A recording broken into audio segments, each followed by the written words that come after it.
The following is a presentation of CW Sports.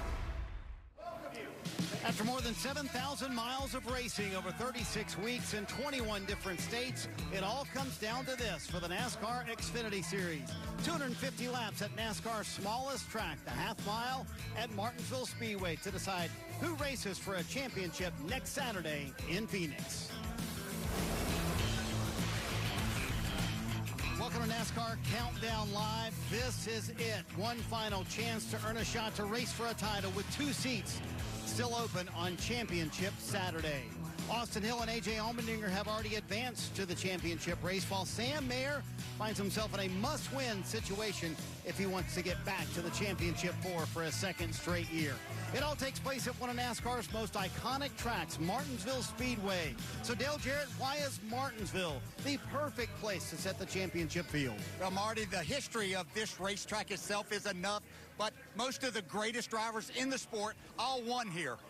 Allgaier, Custer, Chandler Smith, Love, Mayer, and Sammy Smith, they all grew up racing, learning how to race and learning how to win on their local short track. A win here today puts them in the championship four next week. Welcome, everyone, to the front of the grid here at Martinsville, along with the Hall of Famer Dale Jarrett and Steve Letarte. I'm Marty Snyder. You know, Steve, we've seen what drivers are willing to do here in the past at Martinsville to have a shot to win the championship. Is this a gloves-off kind of afternoon? You better be ready to take the gloves off. Every racetrack on the NASCAR schedule has a signature. Some are speed, some are high banks. Well, Martinsville, it's close proximity in racing like this. You better be able to push. You better be okay for being pushed, but in the end, what are you willing to do? It's going to fall in the driver's hands. You know, DJ, I want to go back to something you said post-race last week in Miami. You said the racing could get so aggressive this evening that it could put NASCAR in some very interesting judgment call situations. Is there a move a driver could make that's too far over the line? Oh, it certainly can, and you can decide for yourself if you want to put yourself in NASCAR in that position. You might not like what they come up with, but what we've seen here in the past, over the years of the pushing and shoving that Steve was just talking about, what we saw last night in the truck race, you move someone out of the way, they don't crash, you're okay. But if you're going to do something like what we saw back at Richmond earlier this year with Austin Dillon, then maybe that's not going to be acceptable, and NASCAR will have to make a call there that might not be in your favor. Steve, as we look at the playoff standings, is everyone below the elimination line in a must-win scenario? Math says no. We have seen drivers make up more than those 28 points. The 35 for Jesse Love would be a record, but I think mentality says yes. If your name is below the cut line, you need to not hope something happens. You need to go make it happen yourself. That's going to be a win. When we talk about how crazy the racing can be here at Martinsville, a good example, this race last fall. In overtime, here we go. No prisoners. Be ready. Green flag, green flag. I got a really good restart. He comes up the track and just gets me enough to get him back in front of me. We were both told that we had to win, so we knew that our season was on the line. Be ready for the bump. Here he comes. Up to pushing. I shove him down in here into 3. Allgaier is in the number 3 spot. We also knew that if either one of those two that were in front of us won, that we weren't going to the Final Four. I'm running 5th. I can't win unless they all wreck. Here they come. Final time into 3. Now's my chance to win the race. I get him up off the bottom here. He'll take the lead. He drifts high. Here comes Allgaier. Protect bottom. Inside. Run him down. Run him down. Run him down. Push him on, baby. Push him on. Push him on. Yeah! Justin Allgaier by inches as they crash further back. Come straight up top, top, top. And at that point, I thought we were done. Put it in reverse if you can. Try to back it across the line here. Come on. I could see Austin. He was trying to move his car back and forth a little. 00's wrecked. I know you're wrecked here. Try to get to the line. Back up. I got to get this thing fired up, and I just matted it in reverse backwards. Custer will get in by 6 points, on fire, going backwards. Thank God that's over. Richard Childress Racing had 2 cars. Neither one gets in. I didn't win the race and took his chance away. Just ridiculous. Pretty excited for him to go over at Gibbs, and I don't have to put up with him no more. He's going to be mad, but it's for a championship 4 spot. Martinsville never disappoints. What a cool night, and that's probably one race like I will never forget. Yesterday, Justin Allgaier felt very confident about his race car. As you look at today, though, mathematically, you are not in a must-win situation. So how do you and the team treat today's race? Yeah, I see you hemming and hawing. Why? It's still a must-win situation. When I look at the points, I mean, obviously the 7 points to Cole there is a good number, but it's not a great number. The cut line is a fluid situation this afternoon, and I feel like we worked really hard yesterday in practice on the long run. We know that that's what it's going to be down to, kind of throughout the course of the race. What we saw last night, lots of green white checkers at the end. So, we're going to go out there. We're going to try to score as many points as we can. This Jarrett Logistics team has done an amazing job all year, and no different this week, right? We've prepared an amazing Camaro for tonight's race, and we're going to go give it our all. But it's definitely going to be fluid, and I am going to try my hardest not to make any enemies for next week also, like happened last night. So we'll see if you can manage the two and still make it in. But really proud of our team, proud of the effort, and looking forward to the afternoon's race. Justin looking to defend his win from a year ago, and Willow wants to get to victory lane, right? She'd love to see Dad get the victory tonight. DJ, it was a rough start to the playoffs for Justin Allgaier, but they've kind of turned it around with some speed lately. Have you seen enough to say Allgaier's back? Yeah, they've got some speed, but I question some of the calls that have been made. I question more some of the things that are being told to that driver as to how to drive and race these races. Let Justin Allgaier do what he does best. That's drive the car and go win and get as many points as he can. Steve, I want to go back to the finish of last year's race, and really the year before that as well. Is the level of desperation this format creates a good thing for NASCAR? Well, if you're a race fan, it's a great thing. And if you're a driver below the cut line, it's a great thing because you have opportunity. A high-speed racetrack, there's nothing you can do. You can't just teleport to the front. This is the closest you can teleport, and that's at full contact. But if you are Justin Allgaier or one of the drivers above the cut line, I think you have to be a little concerned because it can all go away in the last corner. Yeah, I think there's so many things that can happen. You have to be aggressive and go get what you need to and pay attention to what is going on there. These drivers, I think that Cole Custer and Justin Allgaier in a very, very precarious position because there's a good possibility somebody below them wins this race and then one of them is out. Well, they're not only fighting for a spot in the championship four, they're also fighting for one of the most coveted prizes in NASCAR, Dave Burns. Marty, it is a grandfather clock, and they used to be made just 5 miles down the road in Ridgeway, Virginia. These days, I have no idea. However, this is the trophy that everyone wants to win here at Martinsville, Virginia, and it started back in 1964, 17 years after the Speedway opened.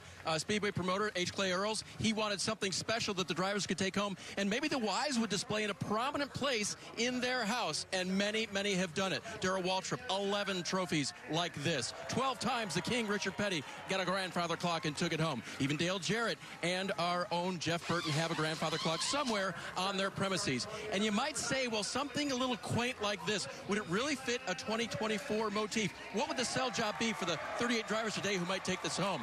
Marty, I think it would be this. Honey, you can decorate anywhere in the house any way that you want to, but one corner is going to be NASCAR chic. Oh, wow, I got to run that by my interior designer wife, Dave. NASCAR chic, I got to work that in. So you mentioned DJ has a clock. Steve, you have two of them. I want to know from both of you, where are the clocks? One in my office and one in my trophy case. One on each floor. That way you don't have to get the time set exactly right when they both go off at once. Yes, and there's room in any house for it. Mine right now is in storage until I figure out a way to get it to Arizona. Oh, that's good stuff. You always got to know where the clock is. There's where Steve won his clock. So I want to go to a couple of voices that are going to call the action today, Rick Allen and Jeff Burton. So, Rick, hey, stick with me here. My math says DJ has one, Steve has two, Burton has two. That means there's two extras. Maybe you can work Burton to, hey, let us borrow one. What do you think? Well, I think it'd be great. Obviously helping us tell time. Jeff, you grew up very close to this racetrack. I know we've talked a lot about the players in this and the drivers, but what about the uniqueness of this racetrack? Well, the reason that those clocks are so cherished is because how difficult this racetrack is. And as a race car driver and a team member, you want to win races on the toughest racetracks. This racetrack is difficult because it's so flat. It's exceptionally slick. There's no grip. The tires wear out. The car drives worse at the end of a long run. You have to be extremely aggressive on restarts. All that stuff adds up to chaos. And we've seen it year after year in this series. Okay, so how do you avoid the chaos? First of all, we've got guys that are above the cut line, and then you have guys below the cut line, and they're going to race this race completely different. Well, you would hope you can race it completely different, right? And DJ just said it. You know, you got Custer and Allgaier. You think they're in good shape until you get a new winner, and now those guys are in a tight point battle. Justin Allgaier just said he's approaching it as a must-win, but trying not to make anybody mad. You can't do both, right? You got to either be on one side or the other. You want to go into it and have a calm day, but if the situation changes and you have to go beat Cole Custer, what are you going to do? That can't happen just late in the race. Right. You got to do it now. You got to go get those stage points, push early. I don't think either one of those guys can afford to ride around. And that is the question also that all four of the drivers that are below the cut line are asking themselves. What will they do? Like Sammy Smith, Sam Mayer, 47 back. Jesse Love is 35 back. And then you have Chandler Smith, 28 points back. We just heard Steve say, mathematically, they don't have to win, but if they win, obviously, they lock up a spot. Dave is now with Sammy Smith. You've heard that phrase, you had one job. Sammy Smith knows what that is today. It's to win this race. At the end of the day, how confident are you the 8 car can be in victory lane? I feel very confident. Our car was very fast yesterday in practice, and even in qualifying, I was pretty happy with our result, just a little bit shy of the pole there. So, yeah, I feel good. It's going to, I think, kind of be crazy and see the trends that we've saw the last couple of years. So, I guess just be ready there at the end of the race. Good luck getting it done. Thanks. Chandler Smith enters today the first spot outside a championship 4 spot. Last week you were very vocal about you have no cares here this afternoon. So with that said, knowing the aggression level, how do you define what's right and what's wrong in terms of moves you can make? What are things that I'm okay with laying my head down at night and being able to sleep well is what is okay and what's not okay. There's still a right and wrong way of doing things. I don't think going out and just intentionally wrecking somebody with ill intent is not the right way of doing things, and that's not what I would ever want to be remembered by either. But we are at Martinsville. We're at a short track.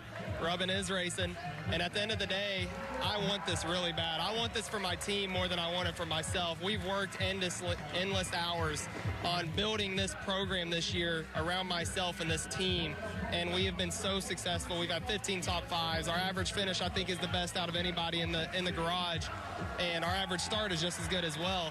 And with that being said, to be in the position that we are right now, I feel like it's my obligation that I had to put all chips on the table. I walked in with all my friends this morning, and I'm going to walk out with every bit one of them leaving tonight as well. So we want to bring that grandfather clock with us, and hopefully we can.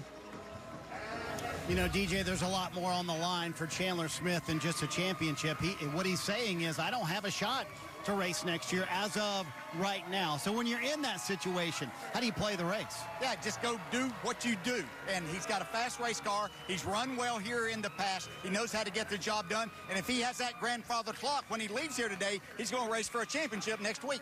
All right, Steve, give us your championship 4. Who joins Austin Hill and A.J. Allmendinger next Saturday? I know it's popular to talk about a walk-off winner and all of that, but I have the 4 above staying above. I believe the drivers that have earned their spot coming into this race will hold their spot and race for a championship. Well, I believe Cole Custer's going to point his way in there, but I think that it's going to be one of the Smiths that's going to get there. Oh, but they told me I could only pick one, so I'm going with Chandler. Chandler Smith for DJ makes it into the championship 4 with a win. How about that? Well, I think Chandler Smith does have a secret weapon. His crew chief has had the best car in the last 2 years with 2 different drivers. Maybe it's his day today. Yeah, and they certainly feel very good about how good of a long-run car they have today. It's all to play for. 2 seats open on Championship Saturday. Who steps into the championship fight? We're closing on the green flag coming up at Martinsville. NXT 2300. All new this Wednesday at 8/7 Central on the CW. Martinsville Speedway, NASCAR's oldest short track, has a long history of amazing racing, and lately this track has delivered the drama as it sets the field for Championship Saturday coming up in 1 week in Phoenix. You know, Steve, where they are in points, does Cole Custer have to play this race like he's racing Justin Allgaier heads up? Well, if I'm Cole Custer, I start the race thinking I want to win the race. I'm going to control my own opportunity to race for a championship. But, DJ, every plan could change, and we may get to the point in the race where it does change. If it does, I'm going to be on the radio to my driver saying, now you were just chasing one car. Okay, let me know in plenty of time exactly what I've got to do and what I need to do. But yes, both of them are starting in the top 10. I think at least for the first stage, they can just race as hard as they can to get as many stage points and then kind of take the race from that point. How about Sam Mayer? He finished second here in the spring, and he has shown a propensity to pull out these clutch wins. I mean, he's done it back-to-back years in a must-win scenario. He's come through with the win. Could he do it tonight? We opened this, start talking about aggression and what drivers might do. I've seen no problem with him being aggressive when he needs to be, Steve. What I loved is how clean he raced Parker Kligerman at the roller, showed some maturity. And forget about nuts and bolts and technology. I just saw him on pit road. He looks relaxed. He looks ready. He looks ready for the moment. That makes him more dangerous. And I find it compelling that guys who finished second and third are below the cut line coming into this race from the spring race in Martinsville. Also, Jesse Love starting up front today. Could be a very interesting evening here in Martinsville. Time for today's pre-race ceremonies from Martinsville, Virginia. Ladies and gentlemen, at this time, we ask that you please rise as you are able. Remove your hats, and veterans render a hand salute as the Bedford Army Junior ROTC Color Guard presents our nation's colors. Here to offer today's invocation, please welcome Motor Racing Outreach President and Senior Chaplain, Billy Malden. Let's pray. Gracious God and Heavenly Father, as we rise up today on this beautiful day, Lord, we thank you for your creation and the opportunity to enjoy it. Father, we just pray for these drivers and the teams and officials today, Lord. We just ask you to watch over everybody and give them a safe day of racing. Lord, for the fans that are here today and watching my television, I pray that this event would create great memories, both now and forevermore. Father, as always, remember the men and women of our armed forces and first responders that are protecting the freedoms that we enjoy today. Be with them, be with their families, keep all of them safe. And Father, as always, may your peace and may your presence surround us all. It's in Christ's name we pray. Amen. Here to perform our national anthem, please welcome from Vinton, Virginia, William Byrd High School student, Jocelyn Augustine. Oh, say, can you see by the dawn's early lights what so proudly we held at the twilight's last gleaming, whose by stripes and bright stars through the perilous fights o'er the ramparts we watched were so gallantly streaming, and the rocket's red glare, the bombs bursting in air, gave proof through the night that our flag was still there. Oh, say does that star-spangled banner yet wave o'er the land of the free, o'er the home of the brave?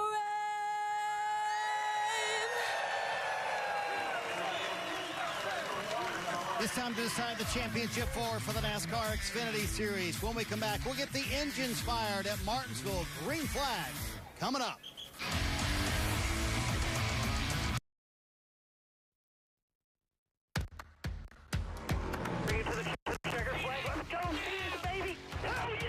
Let's go win a championship! Let's go!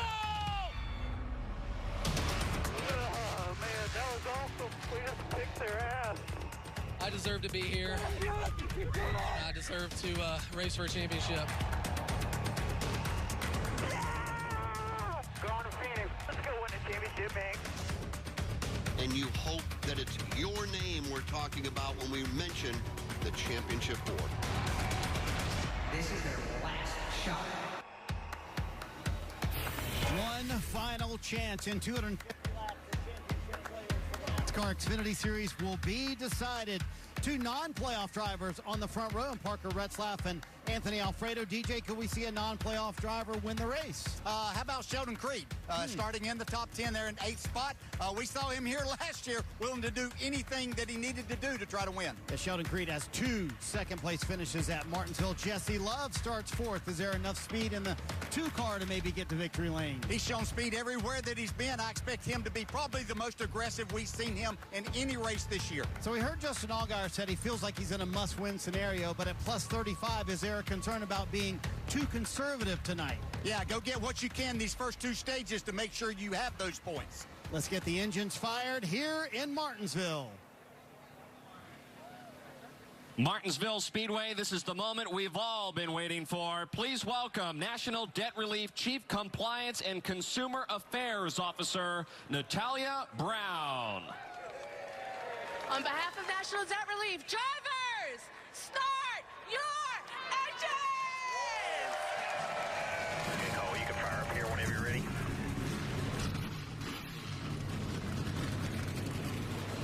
Time to set the championship for who gets to race for the NASCAR Xfinity Series title. Find out when we come back on CW Sports. NXT 2300. All new this Wednesday at 8/7 Central on the CW. Watch back-to-back episodes of Modern Family. Two. Bam, it's out there. Modern Family. Weeknights at 11 and 11:30 on CW 39 Houston. 6 drivers left to fight it out for the final 2 spots on Championship Saturday in Phoenix, coming up next week here on CW Sports. And this last-ditch fight happens here at one of NASCAR's oldest and toughest short tracks, Martinsville Speedway. It's as close as racing gets to a heavyweight title fight. This track will make you question your morals as a race car driver. The proof is the last 2 Xfinity Fall races at Martinsville, where teammates wrecked each other in the final few laps with title hopes and a season's worth of work on the line. What are you willing to do for one final shot at a championship? Dave Burns, that's the question drivers will be asking themselves all afternoon. Marty, more pressure on the pit crews today, but it won't be a problem for veterans like Eric Ludwig from Burlington, North Carolina. The former nose guard for Elon has been a jackman for 14 years in the Xfinity Series now. His job, to take a 35-pound jack, sell it through an 8-inch wide opening to an 1.125" bolt, lifting a 3,700-pound race car. That won't be too bad, right? But if he does it for Sam Mayer precision-wise all race long, Sam Mayer can do what he needs to do, which is win to advance. Kim Kuhn? Well, tucked behind pit road is the Martinsville hot dog stand. This dog is a rite of passage here. They sell 70,000 over the course of a race weekend, but you got to get it with the works. That's onions, slaw, chili, mustard. It takes all those ingredients to make the perfect dog. It also takes multiple ingredients to win a race here. What is that? Well, a fast race car, a good day on pit road, and an aggressive driver. Guys, prepare yourself. It's likely to get messy. That's the dog, as well as possibly some playoff chaos we're going to see here this afternoon. Well, from Martinsville dogs to grandfather clocks as trophies, to the fact that this track has more NASCAR history than any other. And the kids racing today can make their own history by taking the next step toward that championship. It's NASCAR Xfinity Series playoffs from Martinsville Speedway, the National Debt Relief 250. Hello, everyone. Welcome into the booth alongside the Mayor, Jeff Burton, our crew chief, Steve Letarte, Rick Allen with you. And we have heard about this race, the last opportunity for these drivers to lock themselves into the championship four. What are we expecting, Jeff? Well, I expect to see a lot of aggressive driving. I expect to see as the day changes, teams and drivers making adjustments. Like, what do they need to make happen? Do I need to gamble? Am I safe? Can I take it easy? I think situational awareness is going to be really important, but every single one of them has to be aggressive at the start of this race. All right, Steve, Marty mentioned it. The last 2 cut races here at Martinsville have had teammates wrecking each other coming to the checkered flag. Are we going to see that again? Well, you heard Kim say it's going to be messy. Well, you know what else? It's also going to cause some damage. Some damage to the race cars, some damage to some feelings, and some damage to some relationships. Because people that come into this racetrack as friends sometimes can leave as enemies, and that's because it is all on the line. You've taken a track what encourages pushing and shoving, and now put it on a spot on the schedule where you have to go back and look your team in the face if you didn't do what was required to win. All right, the cars are rolling around the racetrack. Let's take a look at the starting lineup, and I want to give you a basketball analogy here. Up front, we have Parker Retzlaff and Anthony Alfredo. When you watch March Madness and you see a 16 team going up against a 1 seed, that is what Parker Retzlaff and Anthony Alfredo are up against right now. They are little teams that have outperformed in qualifying and have a shot at upsetting the Giants. It's like Syracuse beating Virginia Tech in overtime. It's just a great storyline in sports. You see Swalich, the youngster in row 8, going to the back. Parker Kligerman also going to the back. Break issues for Parker. Myatt Snider in the 91. We don't get to see Myatt a lot. This is a track where he has found success. Excited to have him in the field. Continuing all the way through the field, Ryan Sieg had issues yesterday during qualifying with the brakes, so that is why he didn't even qualify. Will start at the rear of this field, and now the car's making their way onto pit road to check the speed. And let's listen in to Sammy Smith's radio, a little pep talk before the start. All right, man, every lap is your lap. We believe in you. Take no prisoners. We'll be here at the end. It's going to be a dogfight today. Let's stay in at all 250, execute, and put ourselves in position at the end. All right, a dogfight. Well, it's 250 laps, too. That's the other thing. This is a very fast race. I'm going to give you a little hint. Everyone's going to try to put themselves in position at the end, and that's really the key. Jeff, it is a battle at times, right? Your patience can be tested. You can be frustrated with the driver in front of you if you're a little faster. We will see chaos at the end, but those are the ones I think you have to avoid as a driver throughout the way, the ones that aren't necessary. You have to think your way through this race, Steve. 250 laps is short, but this is a thinking man's race. You have to do everything possible to put yourself in position late in the race. You're not going to do that by just knocking everybody out of the way, getting to lap 250. Okay, we will talk points a lot today because at least one driver for sure is going to get in based on points. And Allgaier and Custer, they've got an advantage. They're coming into this final cut race with a huge point lead over Chandler Smith. But anybody below that red line wins. They can eliminate one of the two that are already above the red line, either Allgaier or Custer. So points are going to be important all day long. Parker Retzlaff in the 31. Anthony Alfredo in the 5. We are about to go racing from the paperclip. Martinsville Speedway to determine who the championship 4 will be.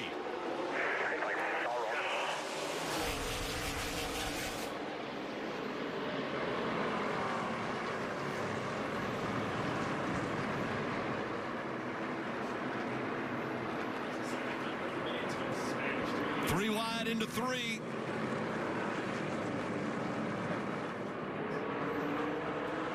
Eric Almirola in the 20 pushing the fact, and the 8 of Sammy Smith has to check up, and he falls back a few spots. That was one of those decisions we talked about, Rick. Sammy Smith in that 8 car, he could have just gotten really mad and gotten super aggressive right there. In a must-win situation, it's easy to let it get away from you. He did not do that, and now he still is out there with a shot. Big defensive move by that 2. Goes down and blocks the 20 of Almirola. See Love, now he's going to protect the bottom. You see that low exit, and just like that, they're stacked up behind. A lot of defense to the bottom. The preferred lane is right around the curbing, right around the bottom of the racetrack, and that's why you're seeing these odd moves down the straightaway to try to get to the bottom.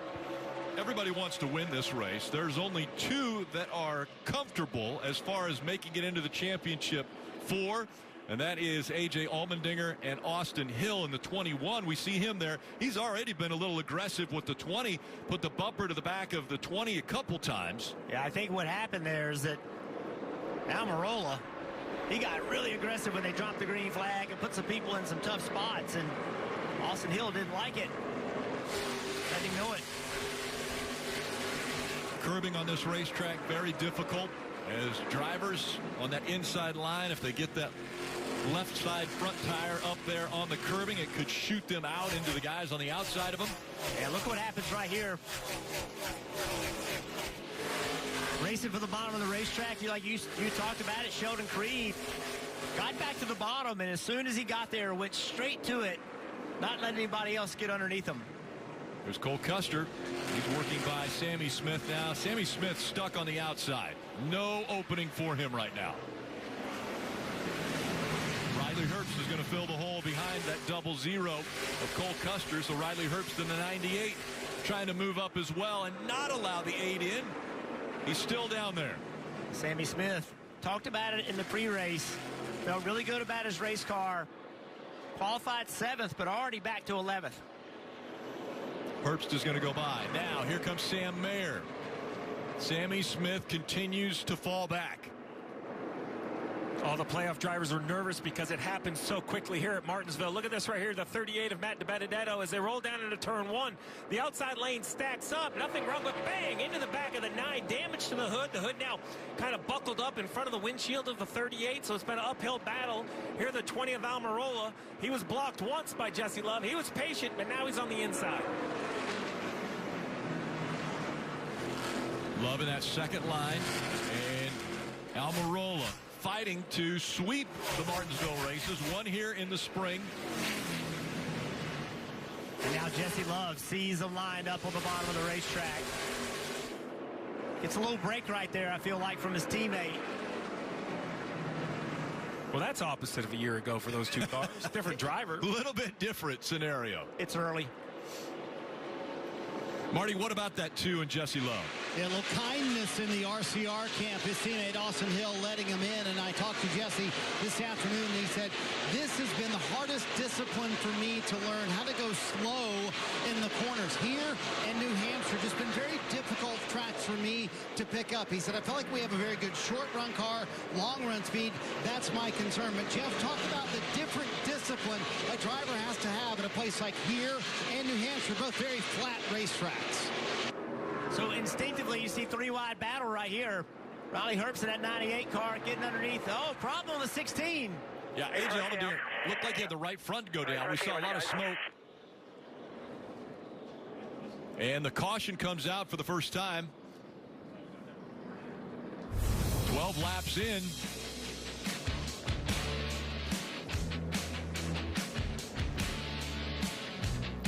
Cole Custer pushing the 16 up the racetrack, and then coming back down into this turn. Allmendinger fighting to get back inside.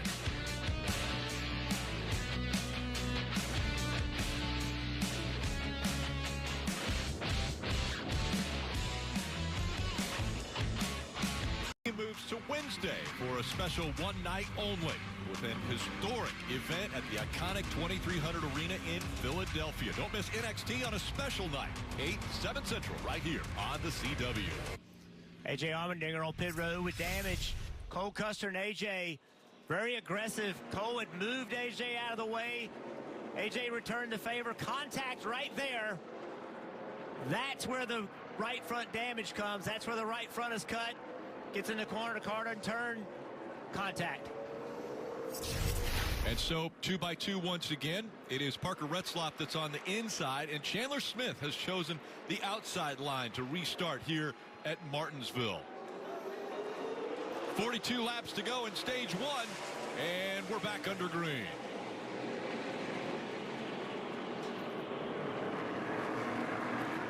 Great restart by the 81, and he's going to clear the 31. Chandler Smith takes the lead at Martinsville. Eric Almirola once again putting them 3 wide. He's not bashful.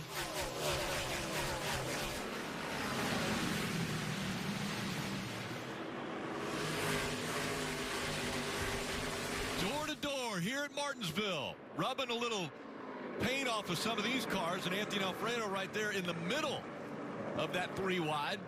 As Riley Herbst goes by on the inside, and Alfredo drops another couple spots.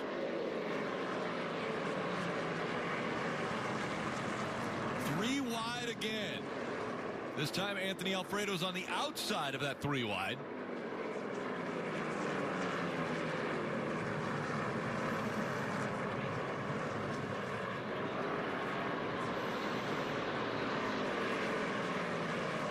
Alfredo tucking right in behind Cole Custer.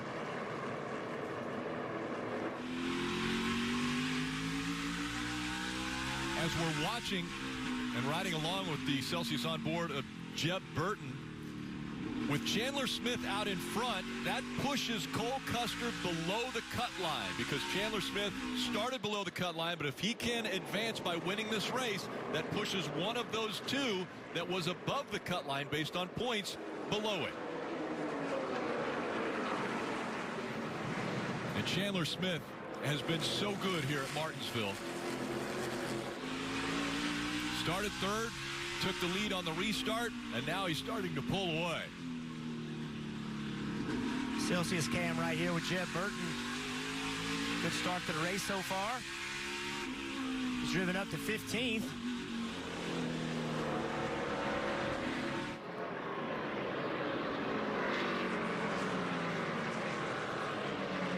There's Parker Kligerman in the 48. He had to go to the back. Unapproved adjustments on that car. Doing a nice job. He's up to 22nd right here, and he's being aggressive, as you can see. Gets into it with Josh Williams in the 11. That's Ryan Sieg in the 28. He also started at the back of the field. At the top of your screen, we talk a lot about all the playoff drivers and wanting to win, but you still have to factor in the non-playoff guys. This 20 of Eric Almirola, he is showing the speed in this 20 car early.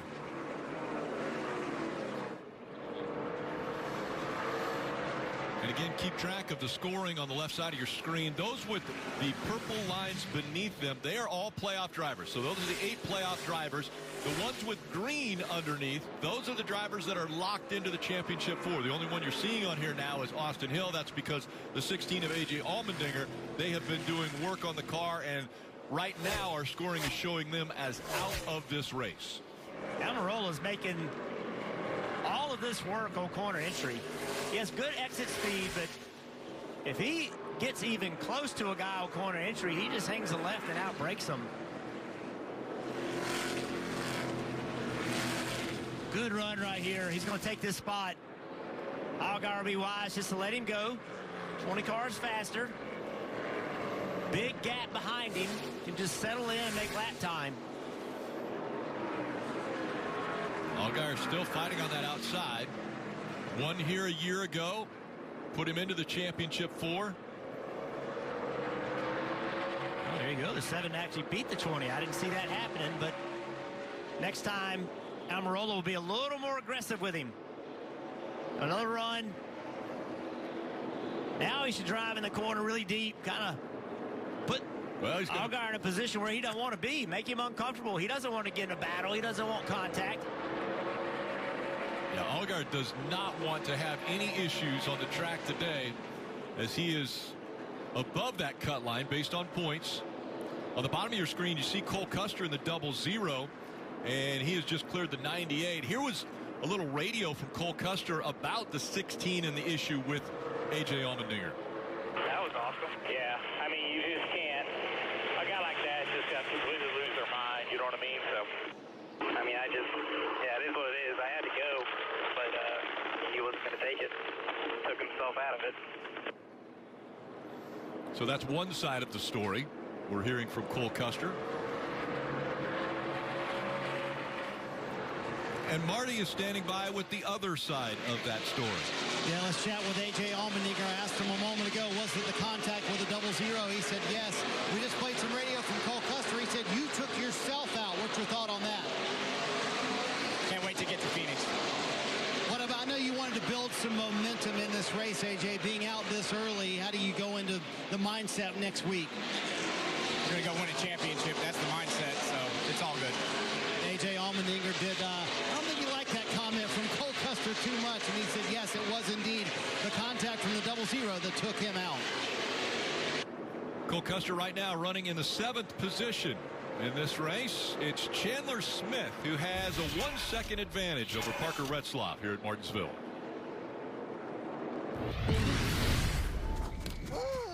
Derek Henry. Hey, Jake from State Farm. I saved so much bundling, it inspired my workout. Auto! Home! Okay, and this is Auto again, right? Auto! Hey, this is my living room. Oh! Bundling, just another way to save with the personal price plan. The dog isn't allowed on the couch, Derek. Like a good neighbor, State Farm is there. Here she goes. Go.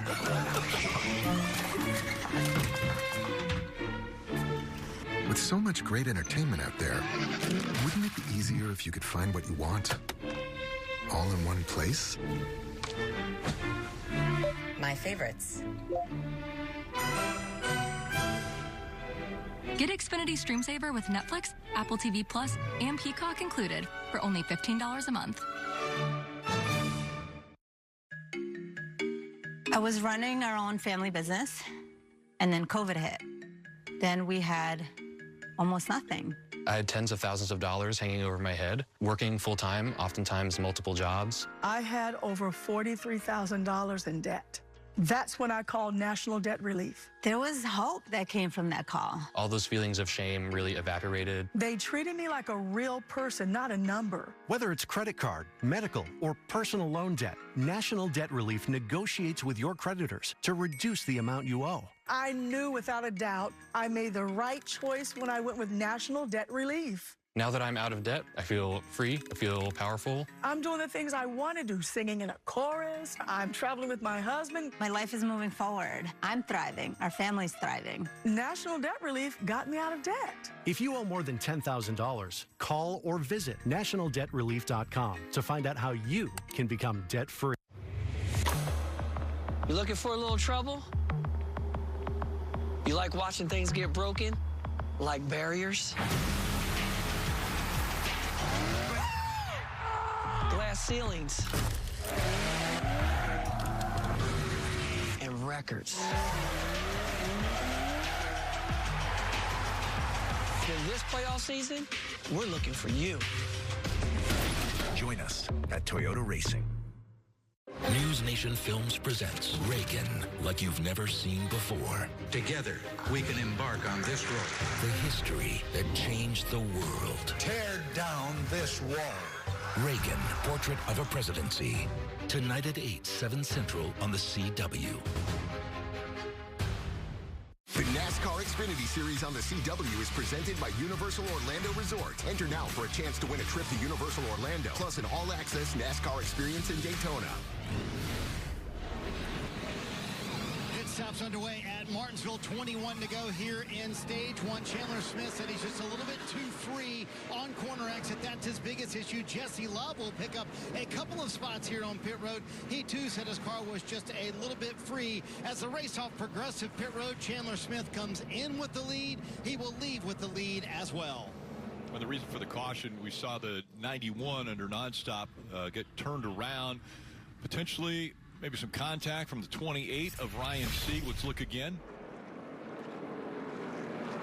Sieg just drives really deep into the corner and just gets in the left rear quarter panel of Myatt. Sieg coming from the back, being pretty aggressive right there.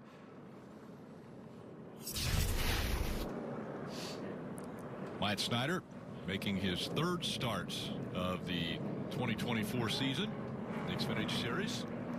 And Chandler Smith was the first off pit road, but he for sure won't have the lead because 9 other drivers stayed on the racetrack. So I like what the 81's doing here. So their theory is 20 laps to go on the stage. We're going to pit now, stay out at the end of the stage, probably go all the way to the end of stage 2. They're calling the race like it's a must-win because that's what they feel it is. The other drivers that have stayed out, no surprise, Cole Custer, he's sitting there in second. He's looking for some stage points. Sam Mayer, interesting as well. He came in well below the cut line. He stayed on the racetrack in second. So split strategies for the playoff drivers. It'll be interesting to see how quick this 81 can use the new tires to get through traffic. Well, the 7 car pitted as well. And if we get a new winner, then he and the 00, they are in a point battle between those two. So let's see how they net out. Let's see if the 7 can drive up and get some stage points here. Good vantage point from race leader Chandler Smith from this Toyota onboard camera. Austin Hill locked in to the championship 4, so this should be stress-free, but you still want to have a good day. Tight pit road. You see right there the 92 in front. Dawson Cram did all he could get in his pit box. Just not a lot of space. The 21 had to back up. Might even have made a little contact with the 5 right there, so some spots lost for the 21. I feel like Dawson Cram was up in his pit box, so the 21 just has to stop shorter. Kim, what about Sammy Smith? Yeah, Sammy Smith on pit road, still looking for a lot more out of his race car. He said there's no grip. It's kind of slimy. Loose was the major condition. He also had a little bit of a brake fade. They took 4 fresh Goodyear tires as well as fuel. Small adjustment there on Sammy Smith's machine, Dave. Justin Allgaier said his car was loose on exit, not good on the bottom, so they made a wedge adjustment to balance the car back out. And he said, I almost didn't make it to pit road. You called it so late. The command was, if the 81 pits, you pit also. Justin barely made it to pit road legally. So now differing strategies between the 00 and the 7, which makes it interesting because those two are fighting for points. We do know that one of those two are guaranteed, well, I shouldn't say guaranteed, but one of those two are more than likely going to be in the championship 4 based on points.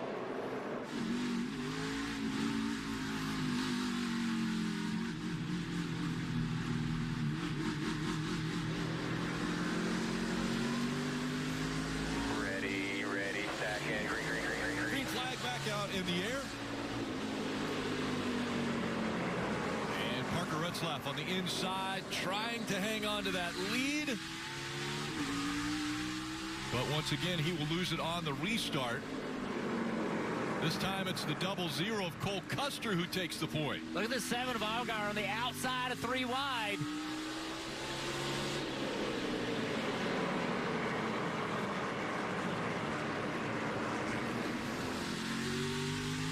At bottom right, that's Chandler Smith and Allgaier side by side. The first 2 cars on newer tires. It's going to be interesting to see how the 7 car can work this out, because he is stuck behind a car with much older tires. Oh, that was the break he needed. Way to the bottom. Leland Honeyman thought he was doing the 7 of solid, and he pulled down in front of the 81. He's thinking, man, why'd you do that to me? And now Allgaier will try to pick off a few more in front of him as Allgaier is up inside the top 10. So Cole Custer leading, Allgaier running 9th right now.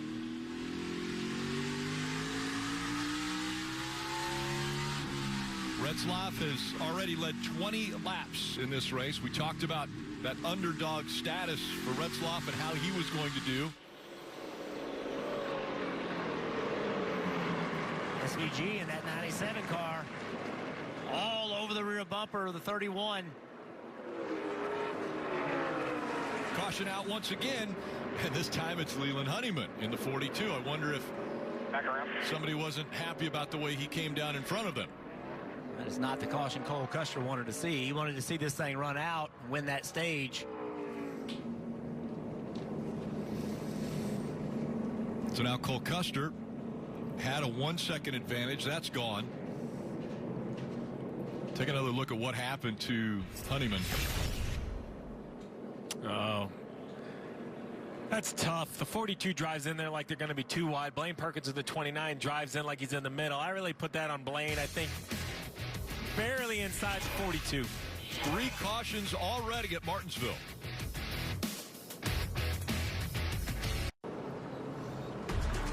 This Monday, the Man of Steel continues his epic battle with Lex Luthor for the fate of Smallville. Tune in to an all-new episode in the final season of Superman and Lois. This Monday at 8/7 Central, right here on the CW. Getting ready for the restart, you're watching the National Debt Relief 250 from Martinsville Speedway. All right, DJ, did the first stage go as you have expected? Yeah, everybody had aggression pills put in their water before they got in the car, so I think that's going to continue. And I was interested to see where Cole Custer was going to choose right there, because the 2 restarts that we've had since the start of the race, the outside car has taken the lead, but Cole Custer took the inside. See how that works? We'll see how it works out for Parker Retzlaff in the 31. He'll be on the outside, Cole Custer on the inside. And getting ready for the restart, it will be a sprint to the finish. 7 laps to complete stage 1. Pretty good vantage point riding along with the Toyota onboard of Chandler Smith. He's just a couple rows back here as we get ready for that restart. Great launch for Cole Custer. And up the racetrack, the 31 of Parker Retzlaff into the wall. Caution comes back out. Don't know if he was helped. Back it down so we can come to the pit road. Back it down. I can't back it. Or if a tire went down, but he went straight into the wall. No, I think there's some disagreements. More. Let me be clear. There's more disagreements. Mayor, he's slow. Let's see what happens right here. The 31. The 00 gets a great start. The 31's a little slow to go. I mean, the 1 is just into the back of the 31 trying to push him. The 31's trying to get checked up to keep from wrecking, and then the car behind the 1 is into the back of him. Yeah, the 11 was pushing the 1. I don't know if on purpose or if the 1 was checking up, but it was definitely all connected. And so what happened to the 1 here? NASCAR's instructed him to go back to his spot here.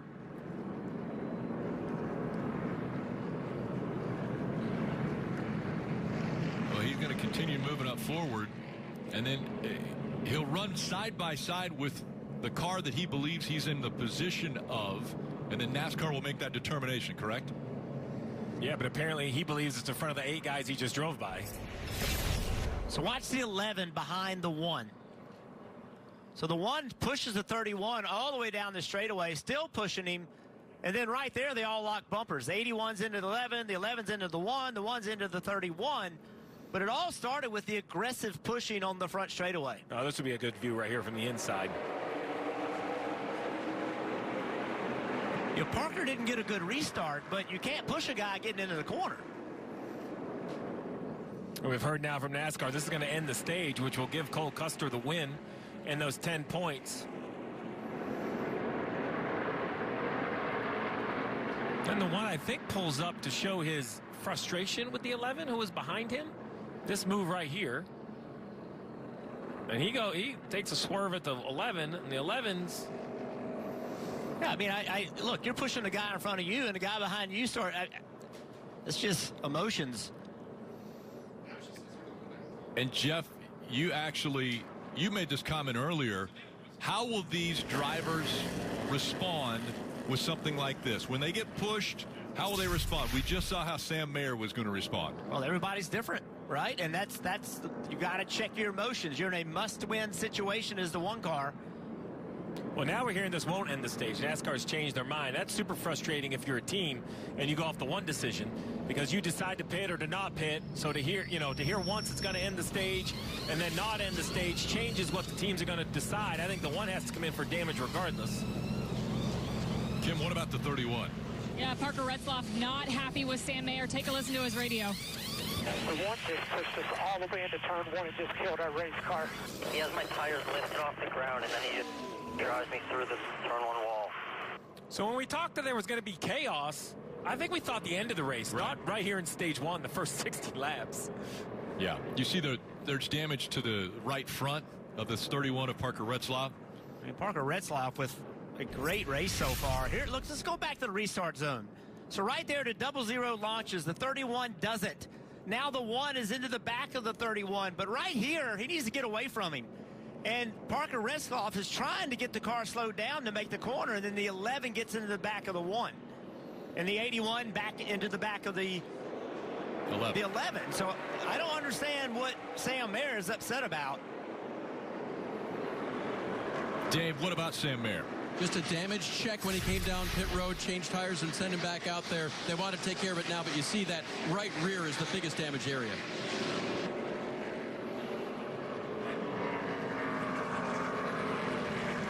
Well, this is going to end up being 1 lap to end the stage. Well, now this puts the 7 of Allgaier on fresh tires right behind the 00. 81 right behind him. This decision to run 1 lap is a big change to the playoff drivers. 20 also has fresher tires. He starts on the outside of row 1. Eddie, green. 1 lap shootout. Cole Custer with a great launch. He holds that inside line. But here comes the 20 on the outside. Almirola fighting through 3 and 4. They'll be coming to the green and white checkered. Up the racetrack, the 20 goes. The 00 of Cole Custer. And the 20, a photo finish to end stage 1. And it looks as though by our scoring, Cole Custer has the advantage by 1/1000th of a second. That'll be verified by the camera because points are paid. So NASCAR will take a look at it. But so close, Rick. We'll just go off the timing for now. Look at this finish to stage 1. It looks like the 20 might have the advantage. We'll figure it out later.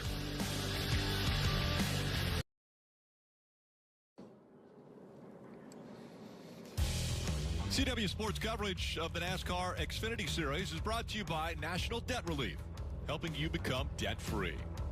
Credit One Bank, NASCAR American Express card. and by Toyota. Let's go places. So we showed you the 20 right at the end, looking as though it nosed in front of the 00 of Cole Custer, and scoring has been updated, and sure enough, the 20 ends up winning the stage. That's 10 stage points, and that means 9 for the 00. Allgaier was third, so only 1 point advantage for Cole Custer in stage 1 over the 7 of Allgaier. That is the 5th stage win this season for Eric Almirola, and the 2nd already at Martinsville. And Custer gave up a ton of track position, is going to be behind a lot of cars. So the question now is, does he pit? I mean, I know the easy question is you have to pit because you're on old tires, but it's 55 to go in the stage right now. If you get a couple of yellows, you might only run 30 laps. I think the 00 probably will pit, but man, he's going to be in the hornet's nest. Steve, should I ask you or our stat guys, at what point in time, because we see Custer and Allgaier both gaining points over the guys that were below the cut line, when does it become a must-win situation for all the guys below the cut line? Ask the stat guys, because they always tell me that my math isn't right. Kim. Yeah, Cole Custer, that did not play out how the team wanted. Caution-wise, crew chief Jonathan Toney telling his driver, you know, we made our bed, get the points we can in the stage. They did that. They're going to have to go to battle this stage. They're kind of cheerleading their driver. You saw that chassis adjustment as well as an air pressure adjustment, because Cole said he just needs more turn late center. It was a little tight, that run.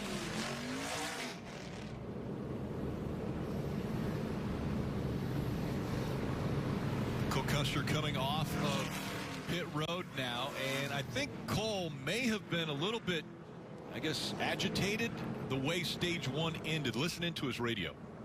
That's going to be bullshit that comes down to that, because it makes no sense. If our transponder was in front of him and he had momentum on us, that means our nose was definitely in front of him. I understand the frustration, but should we go into the whole math? You want it, Rick? Well, I mean, I'll tell you, here's how it works. On the line. No, that's the problem. So here's the thing. Cole, I learned this lesson this year. I'm not going to claim I knew it, but let me explain. The transponder gets measured not over one line, but over a loop. It's about a foot apart. It crosses loop 1 and loop 2, and somewhere in the middle there, the signal becomes the strongest, and that's how it scores that car. And the accuracy is about 4 or 5 thousandths of a second, depending on speed. Probably a little less than that here because the cars are going slower. But when it comes to 1/1000th of a second, they use the high-speed camera. So, Cole, I completely understand where you're coming from, and I would be frustrated as well. But the truth is, it goes to the camera when points are paid, and that's why they double-checked it. And now you know the rest of the story. That's right. Paul Harvey came out. That's right. The rest of the story. I'll thank all the close finishes this year to give me my education. I've had a lot of phone calls about that. That's a good problem. We're going to hear another side of a different story from earlier. Parker Retzlaff is with Marty. Yeah, let's get the rest of this story. Parker, we heard your frustration on the radio with what happened with Sam Mayer. Was there something before that incident that led to that? No, I mean, nothing really happened, I guess. I thought it was the 1 at first, but it seems like I just didn't get a good restart, and then the 11 just runs both of us clean over. So it's unfortunate. I think we had a car that could run top 5, and the long runs were really good. We just struggled a little bit with restarts, and it just sucks that we had a car as fast as Xfinity Internet, and it means nothing right now because we're wrecked in stage 1 because somebody has no patience. Tough way to end it for the pole sitter today, Rick. Yeah, and we had mentioned earlier, it was kind of that underdog story of what could Parker Retzlaff do with this opportunity, and that's the way it ends for him. And a fast race car on a day like today, and he doesn't know what his plans are for next year, so that makes it even double frustrating. Anthony Alfredo, the other part of that front row that started this race up front, was scored 11th the last time by, so we'll keep our eye on Anthony, see how he does. Agitated was a good word. That was quite a 60-lap fight. I mean, what did I just watch for 60 laps? Yeah. You want to talk about agitated? Cole Custer was just discussing that he thought he might have won that stage. Look where he's going to line up. Oh, yeah. I mean, he is going to line up in 28th. And look at the mess that he has to go through. Stage 1 complete. We're about to get underway with stage 2. Almirola on the inside and Chandler Smith on the outside of row 1. Flag, green flag.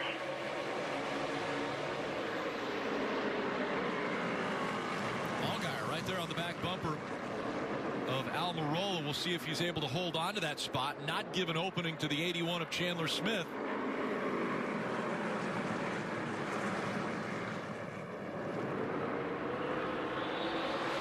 Smith's going to take the spot. And now Jesse Love in the 2. Tries to work that high line. Riley Herbst in the 98 has come up. Early in these runs, you can make that high line work. Jesse Love, if he can pin the 7 car down to the bottom of the racetrack, get a good launch on corner exit. He doesn't beat the 7, but he does beat the 98. So that opening, and up the racetrack goes the 7 of Allgaier. I think he had a little help.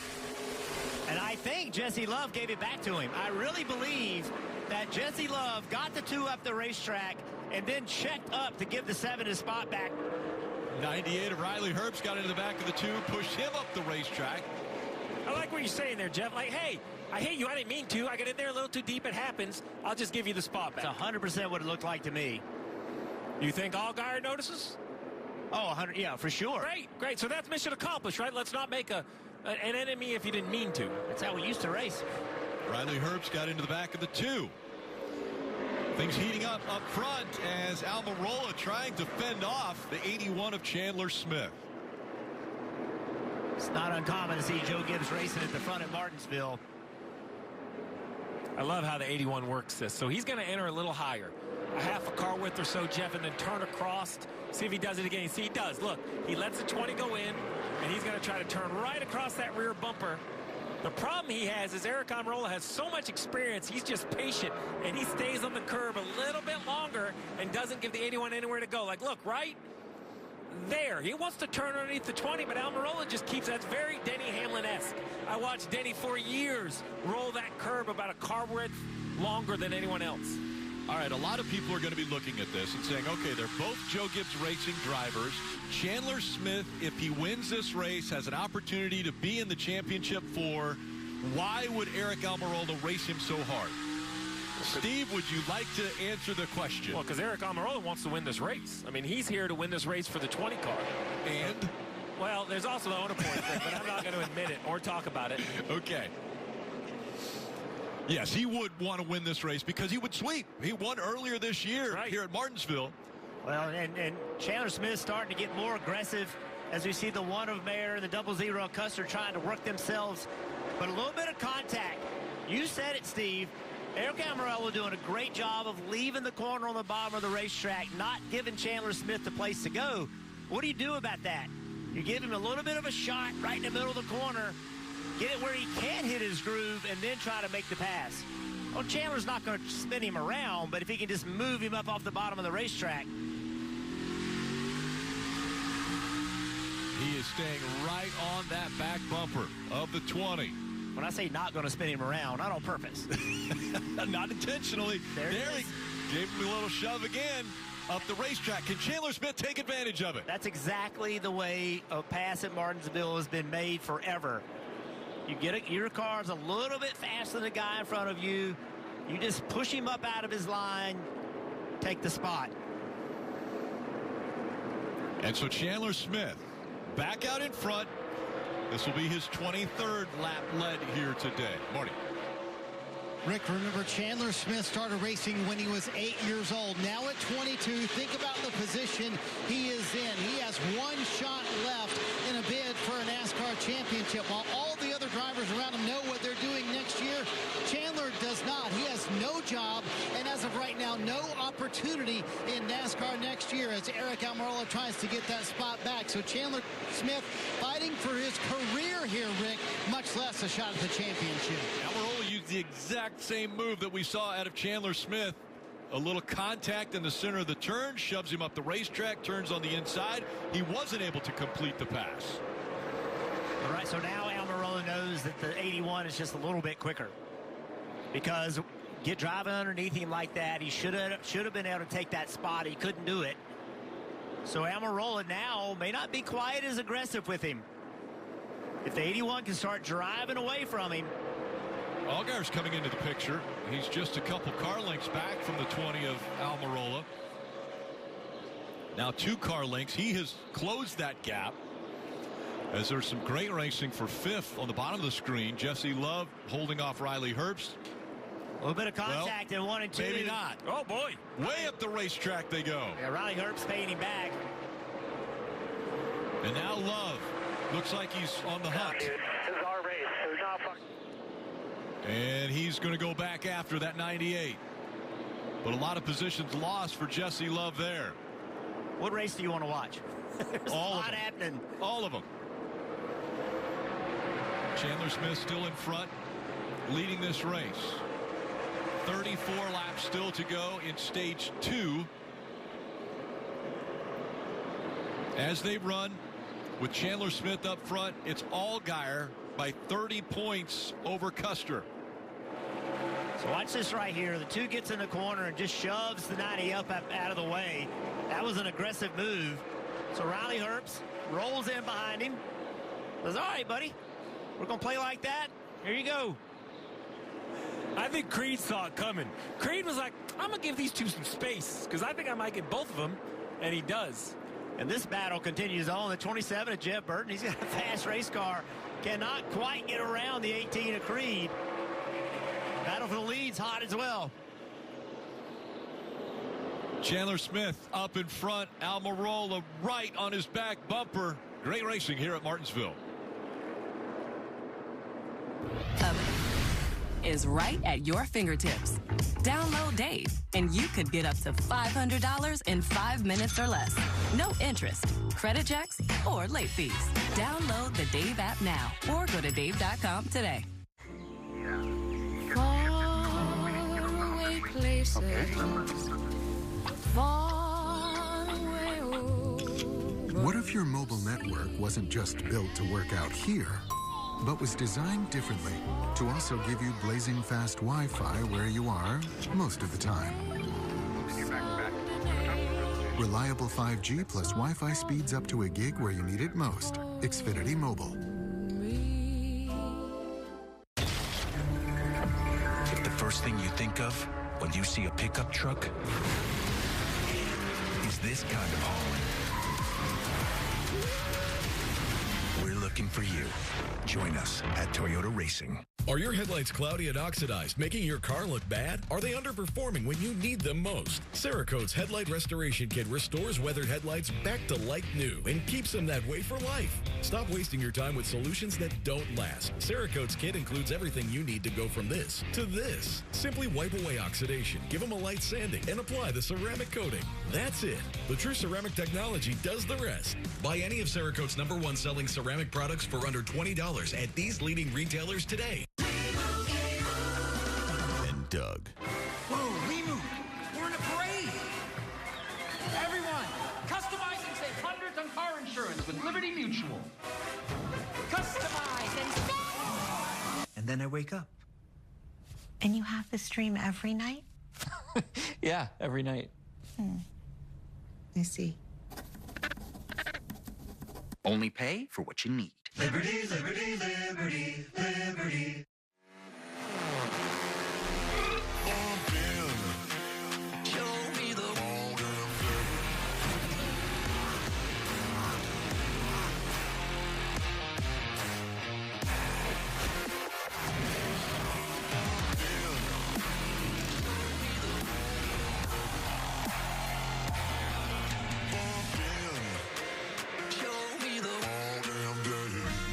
Celsius, essential energy.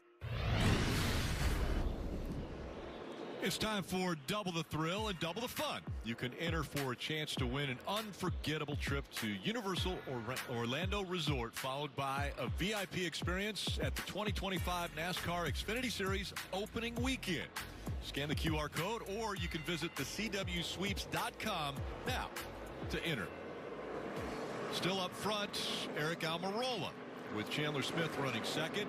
But Sammy Smith has taken over the third spot in front of Allgaier. And here's Cole Custer behind Sam Mayer. Not for long. Yeah, Custer's really using these new tires. This is going to be for the 12th position. So to circle back on the conversation you were trying to get me in earlier, Rick, the 20 of Almirola is racing for an owner's championship because they run multiple drivers. In this series, we see this multiple times where the driver and the owner can be two different champions. Almirola and this 20 cars had a great year. They're in the owner championship. They are battling the 00, the 7. It's a tight owner's points championship. That's another reason. Plus, he just wants to win. Right. But that was what you were alluding to. I was baiting why that you were trying to bait me into that conversation. I told myself we weren't going to get into it, but here the 20 is leading, so we better have a conversation. Well, you've been wanting to talk about it all season, so I'm just glad that we were able to give you that opportunity. Exactly. Kim, what about the 8? It looks like Sammy Smith very strong now as he tries to take the spot away from Chandler. Yeah, trying to make the dive as he goes side by side with Chandler Smith, making that move to get that pass, goes in the second position. Sammy came into this race very confident. Remember last year he led a race high 147 laps. That's the most laps led he's ever in an Xfinity race done. Now that was with a different team, but that confidence carries over into this year and this weekend. Crew Chief Philip Bell told me Sammy is young and he's learning what he wants from the car at most tracks. But Philip said this place, Sammy knows exactly what he wants. The car right now just building a little bit free. Remember, this team won with their backs against the wall at Talladega. They are ready to do it here tonight. Yeah, Kim, you talked about him being a young driver, knowing what he needs at this racetrack. That's not just where to make speed, but decisions. And big wreck, big spin. Thought there was going to be big contact there in front of those cars, but fortunately everybody got by it. This is the 53 that is around here, and that's Mason Maggio. And so it is the 6th caution that has come out at Martinsville. There's still 18 laps to go in stage 2. Big decision here for the teams. You would like to pit now and stay out at the end of the stage. 147 laps is a little bit further than we think they can run on fuel. But from what I've seen with all these yellow, I would just imagine you're going to have enough yellows to save gas. I would actually be coming to pit road right here. I just don't think you can stay out and risk it. Now, if I'm the 00, as awful as this is to say, if I'm riding in 12, if everybody in front of me pits, I might stay out and just try to get the 10 stage points just because I think points in the bank are so important for these cars. It's just another disagreement on real estate in the middle of the corner. So Preston Pardus was behind that 53 of Maggio. And after stage points were awarded for stage 1 and where the drivers came in, the 8 of Sammy Smith and the 1 of Sam Mayer now know that their fate is a must-win situation. There's no pathway forward for either of those on points. That was Sammy Smith coming in. Sam Mayer's now joined it after stage 1 points were awarded. And, of course, that spin was right in front of the leader, Eric Almirola, and that's just that intensity of trying to stay on the lead lap. So pit road's open. We'll see what the decision is at the front of the field. Well, I just think you have to come. From what I've seen in racing here today, the question is, what's the 00 do? Does he risk staying out for points, or does he come and just get tires and follow the field? Kim. And for Sammy Smith, that first available box, he said the front end feels like it's on ice, the back end a little freed. We went out for the short run or the long run. Ultimately, they decided just the air pressure adjustment on those 4 fresh Goodyear tires, Sunoco fuel, Dave. Justin Allgaier said his car is loose, loose, loose into the corner, plowing in the middle of the corner. Loose, loose, loose on corner exit. That's a lot of adjustment for crew chief Jim Pullman, Marty. Dave, Jesse Love has his hands full. He says he has no grip on entry and cannot get it to turn in the center. He said, I just feel like I am way too slow on corner exit. Meanwhile, Chandler Smith, the very first stall here on pit road, he said it just over-rotates on corner exit, and I never get the rears underneath me. We'll see if they can gain a couple spots here on the 81, but they are going to actually lose a number of spots waiting on that left rear as Eric Almirola holds on to the lead here in the Progressive race off of pit road.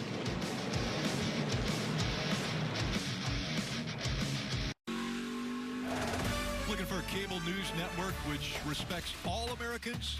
Then you have a new home with News Nation. See why News Nation is America's fastest growing cable news network. To find News Nation on your screen, go to joinnn.com. All right, buckle up, Rick. 4 drivers stayed on the racetrack. Ryan Sieg, Snyder, Poole, Smith, the Almirola first on tires, back in 5th. So the 4 cars, both front and second row, old tires. Going to be interesting. 10 laps to the end of the stage.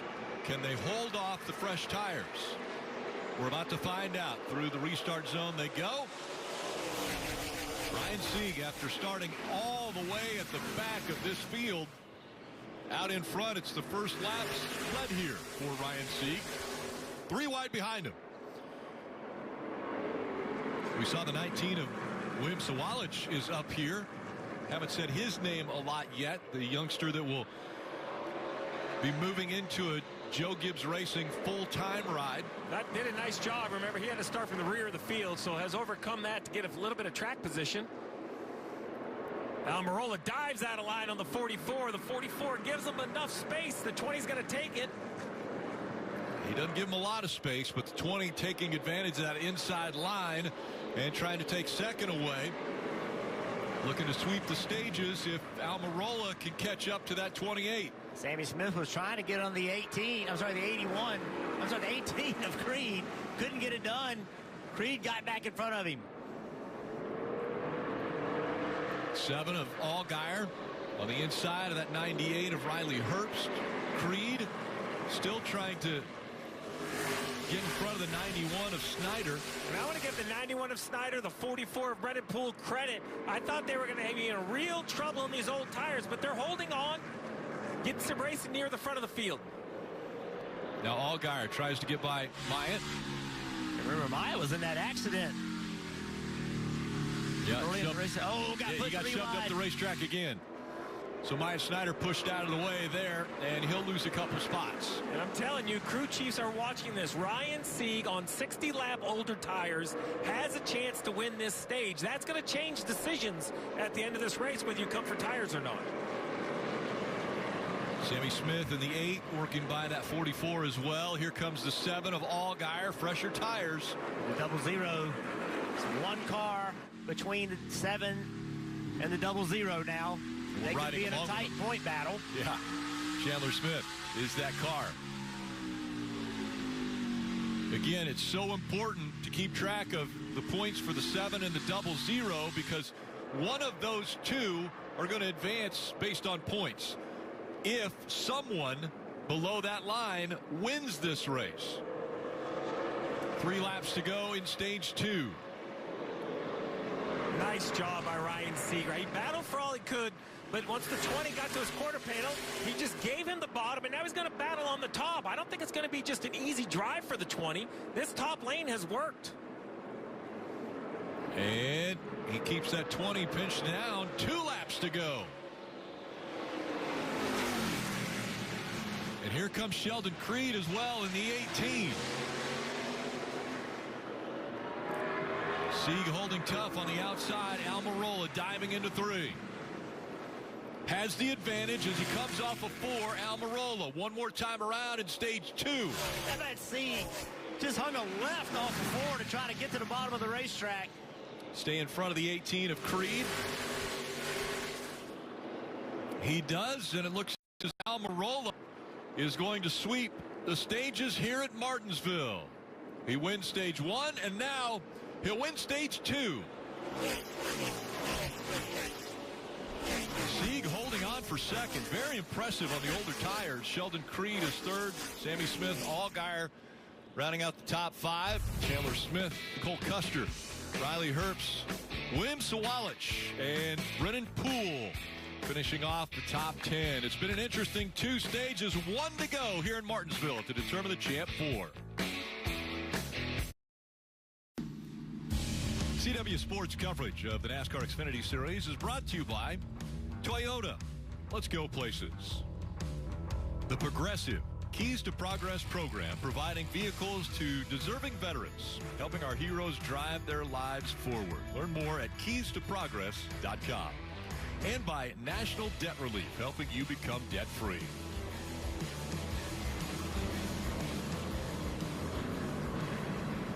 So just a couple.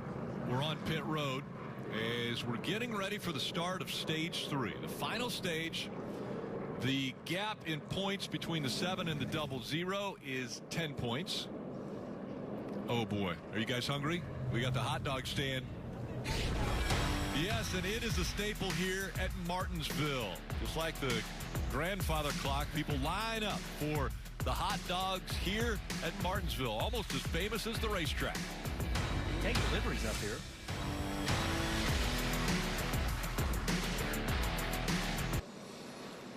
Next week, CW Sports Saturday returns with wall-to-wall action. First, it's ACC football.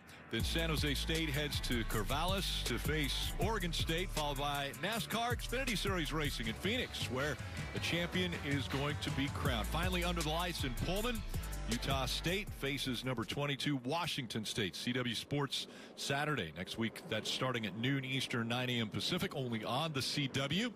You are watching the National Debt Relief 250 from Martinsville Speedway. DJ, all right, Almirola, he won stage 1. He's won stage 2. Are we going to see him sweep Martinsville? You know, he's the biggest problem for the guys that are in a must-win situation. I mean, Sammy Smith and Chandler Smith, they're both running good right up there. But if they can't beat that 20 car, then that's not going to do them any good. And I think Eric Almirola is their biggest issue in making that happen. I'm a little bit surprised also by this 28 of Ryan Sieg. That makes two of us, Rick. Last up pit road about 90 laps ago. We'll have to see what their plans are. You can add Jesse Love to the list of must-wins with the points awarded. The 2 cars. So now the 8, the 1, and the 2 all must win. Those 6 points earned in the stages for Jesse Love were not enough to keep him mathematically possible to advance on points. Ready. Final stage is underway. Almirola. Creed making up the front row. Ryan Sieg slides up the racetrack in that 28, and a little bit of an opening there for the 7, but Allgaier doesn't take it. Creed, the bumper to the back of the 20. Watch this 8 car. He needs to win. He's got a good race car. Basically, it's a battle to try to get to that 28 on a little bit older tires. Can the 8 car get down to the bottom of the racetrack?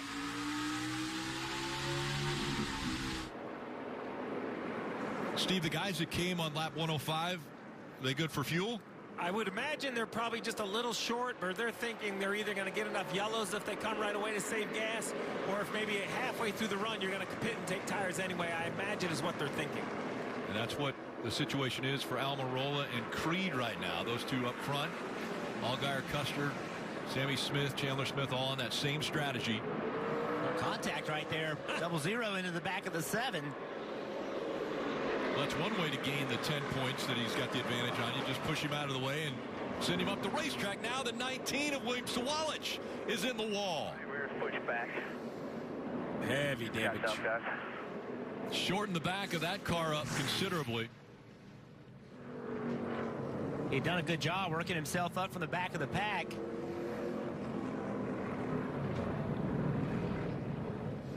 Was running in 10th place.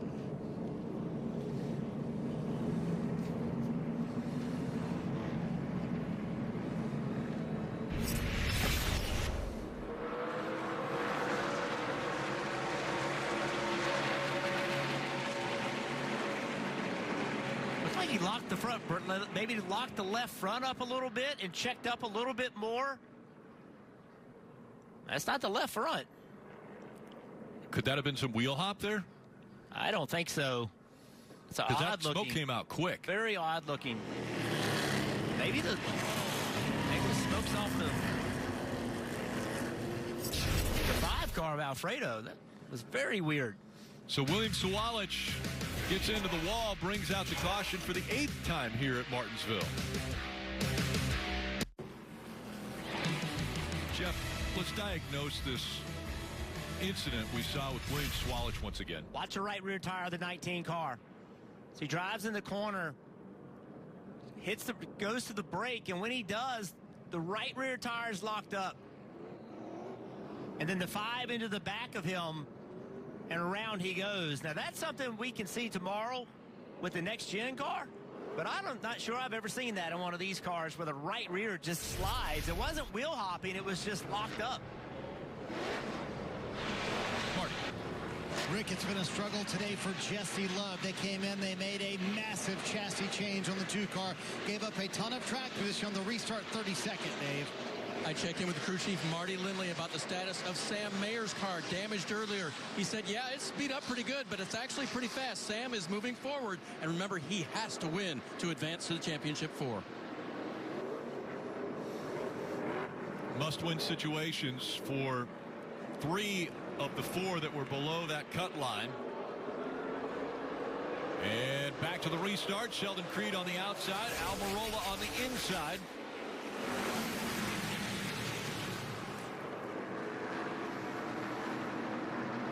Teammates up front again. And Joe Gibbs Racing, they have led half of the laps on short tracks this season. That's how good they have been. It's been a very broken up race. I'm sorry, Rick, with all the yellows. I'm waiting for the thing to settle in and see who has the best car if we can get a 60-70 lap run. I was going to say Ryan Sieg in that 28 still running up here in the top 4, and surprising because he was on pit road last at lap 39. Now Sieg under attack from the 00 of Cole Custer, Dave. Ricky's got to watch it now because Chandler Smith is going to try to get under there too while he's stuck in the high line. I did check with his crew chief, Matt Noyce, about their strategy. He said there's usually a caution, actually used the word always, about 30 laps into this final stage. That's when we make our last stop. And remember, earlier on old tires, the 28 was exceptional. So if everyone else jumps for a late caution, they stay out, and Ryan leapfrogs back to the front. That's the plan. Well, they've been out there for a long time, but of the laps they've run, 46 of them have been under yellow. So, you know, he saved quite a bit of fuel. We can see how far he can go. He's got Jeff Burton fighting behind him now as Chandler Smith just in front of him. Oh, big block right there. We'll see how Jeff Burton plays that. Yeah, that was a super aggressive block. Allgaier to the outside of the 00 of Cole Custer. This will be interesting to watch these two. Custer clearing the 7. And let's listen into the radio a moment ago on the 7.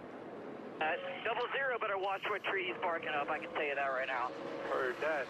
Ain't our fault their strategy sucked. Okay, so those two, we mentioned it. Well, that was from a moment ago. I wonder if Justin has the same opinion as he drives off the front of the 7. Yeah, and the strategy is pretty interesting. Two completely different strategies. It has been, hasn't it? Right, but only 1 point difference in the points earned so far today. And the 00 in front of the 7, so the strategy wasn't that bad. Yeah, that advantage goes to the 7 as far as points gained, but I like a feisty Justin Allgaier, though, right? I think that's the attitude you have to have by looking at this race today. Great battle for the lead. Yeah, Creed has worked to that outside line, and we saw Sheldon Creed show great speed here a year ago, and then it was Sheldon Creed and the 21 of Austin Hill that got into each other. Next thing you know, there are some very disappointed people, and it didn't just stop with the guys behind the wheel. The executives at RCR were frustrated. Now we're seeing Sheldon Creed using that high line, and it's working for him. That outside line's been very effective today. I feel like some of that is all the rubber laid down on the racetrack from the Cup cars. A lot of practice. 7 car is falling back. The 00 got by him. Now the 81. And what really matters for the 7, if you look down here, is the 6-point gap between him and Custer. Because remember, a new winner moves that line, which means the guy in 4th is not safe. That's why there's the battle between them. Voltage issue, it sounds like, on Bubba Pollard. Late model racer from all around the country came here for Sam Hunt Racing. Sounds like they have a battery or an alternator issue. Yeah, it's disappointing. I think he's going to make it to pit road here, and so he'll get on pit road. We don't see the caution coming out for him. And the battle for the lead continues between Joe Gibbs Racing drivers. A lot of respect at the front of the pack. Two Joe Gibbs drivers, as you just mentioned, showing each other a lot of respect. The 20's a little bit quicker, but Creed's like, hey, I'm going to just sit up here and run the outside. I'm going to give you the bottom. You can have it. Now the 20's running that higher line as well, but then dives down to the curbing on exit of 4.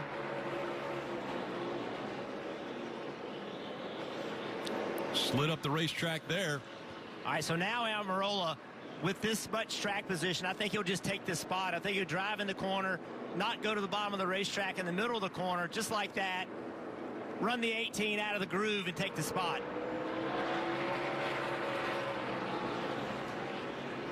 Sheldon Creed continuing that second line, but falls back. Now a car link behind the 20 of Almirola.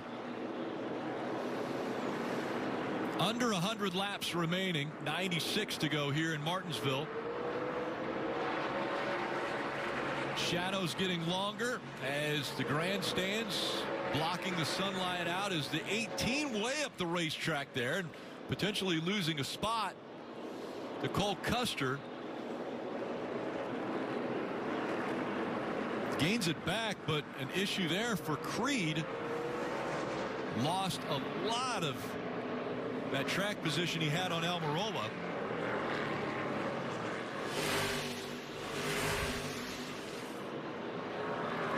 Cole Custer now dives in behind the 18 of Creed. Let's look again what happened here. They've been working the outside of the racetrack and just cooked it in there a little bit too hot. Pretty impressive. He was able to jump back on the outside of the 00 with that much debris on his tires and still held the spot. Tell this 18 I got to win. I wonder if Sheldon Creed, who has finished second 13 times, is going to say, oh, you need to win? Oh, okay. I love it. Yeah, me too. It's funny how everybody wants a favor. And Cole Custer's going to push the point. Gets to the back bumper of the 18.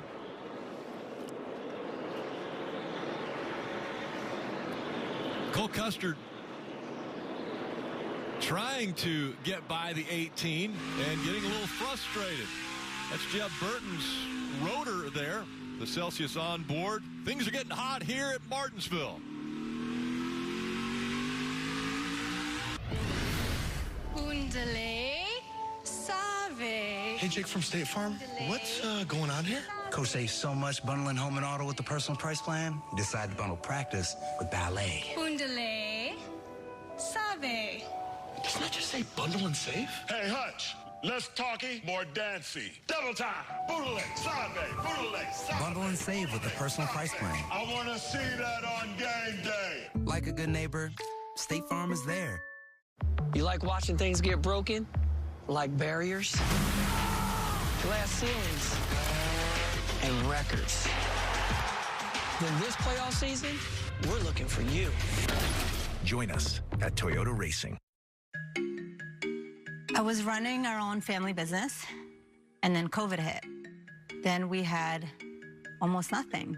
I had tens of thousands of dollars hanging over my head, working full-time, oftentimes multiple jobs. I had over $43,000 in debt. That's when I called National Debt Relief. There was hope that came from that call. All those feelings of shame really evaporated. They treated me like a real person, not a number. Whether it's credit card, medical, or personal loan debt, National Debt Relief negotiates with your creditors to reduce the amount you owe. I knew without a doubt I made the right choice when I went with National Debt Relief. Now that I'm out of debt, I feel free, I feel powerful. I'm doing the things I want to do, singing in a chorus. I'm traveling with my husband. My life is moving forward. I'm thriving. Our family's thriving. National Debt Relief got me out of debt. If you owe more than $10,000, call or visit nationaldebtrelief.com to find out how you can become debt-free. Chase really knows how to put the heart in your local community. See what I did there? Hey, Jackie. Evan, my guy. You helping him with savings, right? I wish I had somebody like Evan when I started. Somebody just got their first debit card. Ice cream on you? Ooh, tacos. I got you. Wait, hold on. Don't you owe me money? What? Your money is a part of your community, so your bank should be too, like Chase. University of Maryland Global Campus is a school for real life, one that values the successes you've already achieved. Earn up to 90 undergraduate credits for relevant experience and get the support you need from your first day to graduation day and beyond. What will your next success be?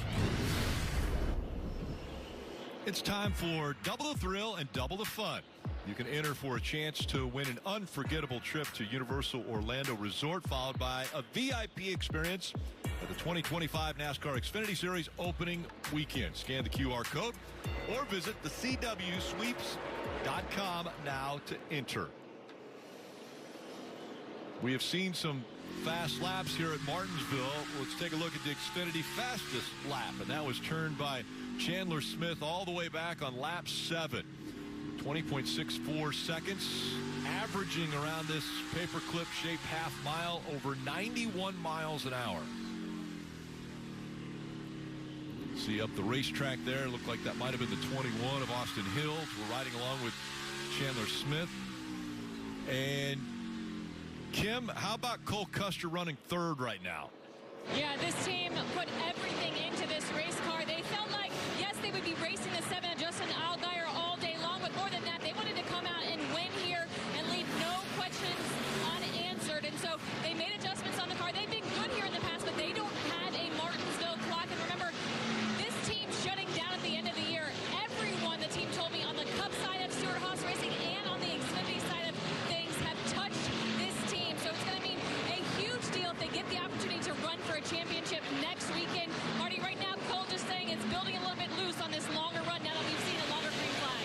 Kim, Steve mentioned a moment ago, it's really been a truncated race today. We haven't had a long run all afternoon. Chandler Smith is hoping that right now is that long run of the day. They felt like in practice they had maybe the best long run car, but Smith said on the radio just a moment ago, Dave, he feels like the track is changing as it cools down and more rubber gets laid down as well. Marty, for Justin Allgaier, his car is not perfect, but they've done what they need to do today as Riley Herbst takes another look in the 98 there. They've matched the 00, Cole Custer, who they're fighting in points, in the stage points, basically, and now they're keeping him in check, just a couple of cars between them. Jim Pullman told me, I've never come here watching my friend or as crew chief for Justin Allgaier without it being a gut-wrenching situation. I'd just like to come here one time and be locked in as the caution comes out.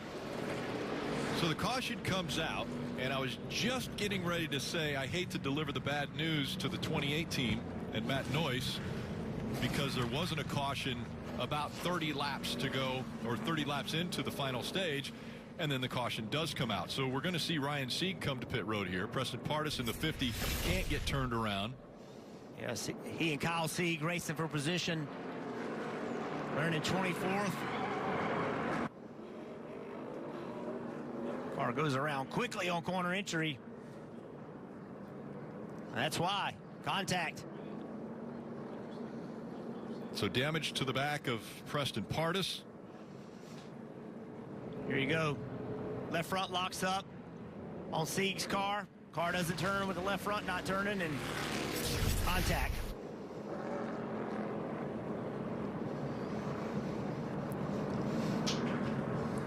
So before these pit stops start, we talk a lot about the playoff guys, but running back in 8th place, Anthony Alfredo, instead on Tool Chevrolet, he's having a really good day. Started on the outside pole and still running inside the top 10. He was one of those drivers, you know, we mentioned it, between he and Parker Retzlaff, those really difficult teams as far as manpower, the resources that they have to be able to run with the big teams, the Joe Gibbs Racing, the Colleague Racing, RCR. And behind him, Jeff Burton and the Jordan Anderson racing car as well. 2 solid runs by these teams.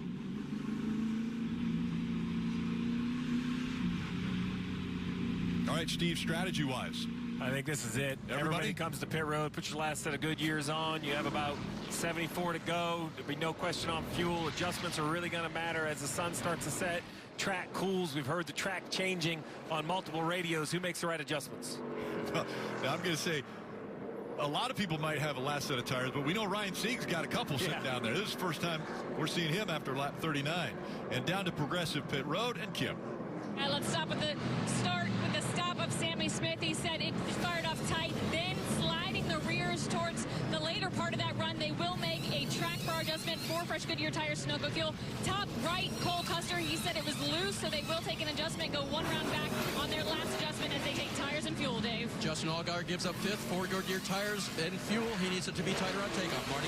First pit stall on pit road. Chandler Smith said, we're better the longer we run, but we need more. He said they can wrap the corner and finish the corner just way better than I can. And when I go to the throttle on corner exit, I just lose all of my rear traction. They're also going to lose a few spots here on pit road for Chandler Smith as Eric Almirola once again holds serve here on Progressive Pit Road, Rick. Yeah, that race on Progressive Pit Road was interesting because Creed and Custer were side by side as they came off of pit road. Speaking of side by side, well, Kyle Sieg was on the inside of Preston Pardus, and this is what brought out the caution.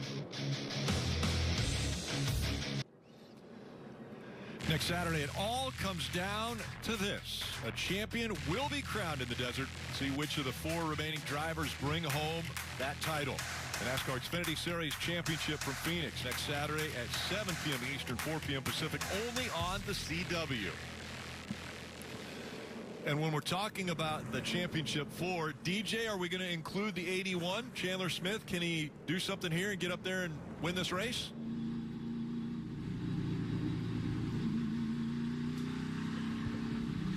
He's the only one that looks like that he has the speed to possibly make that happen. His problem is he's got 2 Joe Gibbs racing cars that he's going to have to get through. And, yeah, that's going to be a big issue. Looks like maybe Creed's getting a penalty here, so might not have to worry about him. Yeah, and speeding on pit road. Yeah, but, yeah, it's just so difficult. I mean, Eric Almirola has been so solid. So, basically, what I'm going to watch is make sure that Cole Custer and Justin Allgaier don't get in anything crazy here, and they'll be racing for a championship once again next week. The choose taking place now as Almirola and Custer will be lined up on the front row. It should just really calm down from here, Rick. Last 69 laps. Sure. I mean, it took about 5 yellows to get the first 60 laps done. There's no telling how many cautions we're going to have in the last 69. Yeah, this is normally the time of race it gets really, really calm. Everybody takes a deep breath, cold drink of water. Oh, my goodness. And just letting guys by, you know, don't get too aggressive. Generally, there's so many cautions between now and the end of the race, the cost of metal goes up. I mean, it is. Our friend Greg appreciates that. And now, pace car puts field back in the hands of Almirola in that 20.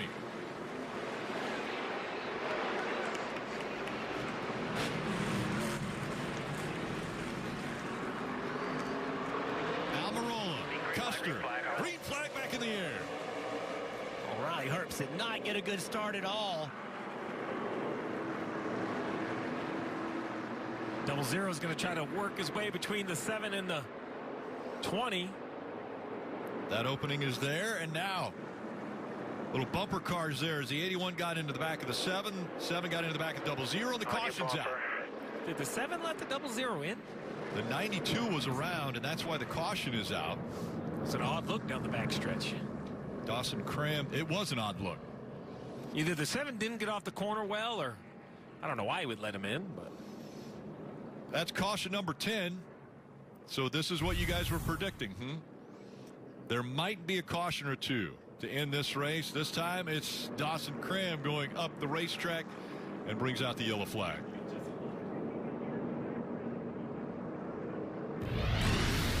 Go like this, all my stresses just melt away. I hear that. This bad boy can fix anything. Yep, tough day at work. Nice cruiser sort you right out. When I'm riding, I'm not even thinking about my painful cavity.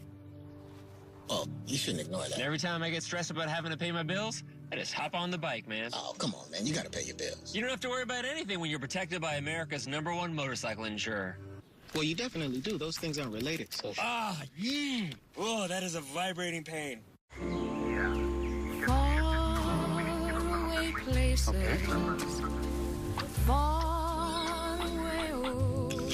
What if your mobile network wasn't just built to work out here, but was designed differently to also give you blazing fast Wi-Fi where you are most of the time? Reliable 5G plus Wi-Fi speeds up to a gig where you need it most. Xfinity Mobile. I was drowning in debt. I had over $36,000 in debt. If I would have just made the minimum payments, it would have taken me 59 years to pay off. National Debt Relief can significantly reduce the amount you owe. National Debt Relief reduced my debt by over $27,000. With National Debt Relief, you have a powerful team that knows how to talk to your creditors. National Debt Relief, they got me out of debt. Call or visit nationaldebtrelief.com to get started. Thursday Night Football on Prime. It's on. Welcome to Thursday Night Football. This week, Cincinnati heads to Baltimore. This looks like one dangerous team right now. As Thursday Night Football is on. It's Joe Burrow and the Bengals versus Lamar Jackson and the Ravens. All the way for the touchdown. In a heated AFC North matchup. Stream Thursday Night Football. Bengals, Ravens at 7 p.m. Eastern. Only on Prime.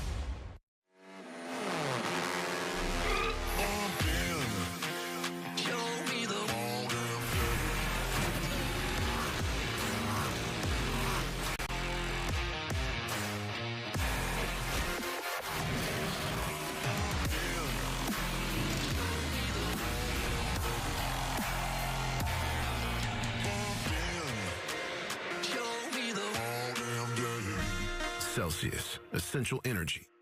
After careful review of medical guidance and research on pain relief, my recommendation is simple. Every home should have Salonpas. Powerful, yet non-addictive. Targeted and long-lasting. I recommend Salonpas. It's good medicine.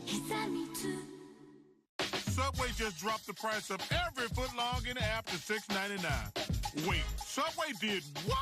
$6.99 footlong? Yep, says it right there. Get any footlong for just $6.99 in the Subway app. Represent your favorite driver during the playoffs, and you can take advantage of amazing deals at the NASCAR shop. Check out the greatest selection of T-shirts, diecast hats, much more. Visit NASCAR.com/shop. So beautiful here in the fall, and the Commonwealth of Virginia really showing up, Jeff. Yeah, huge race fans here. They know they're racing. They're smart about it. Always had great crowds at this racetrack. Dave. Rick, the crowd saw Eric Almirola win here at Martinsville in the April race. I asked his crew chief, Tyler Allen, did y'all need to make any improvements at all, anything at all? And he goes, I needed my driver to give us more at the front end of the run. There's Tyler Allen there. Tyler said we were very vulnerable on the continued restarts at the end of the race. Eric had to get up on the wheel more for me, and I had made an adjustment in the car as well. But he said basically the driver is going to help us do better even then, leading right now, Kim.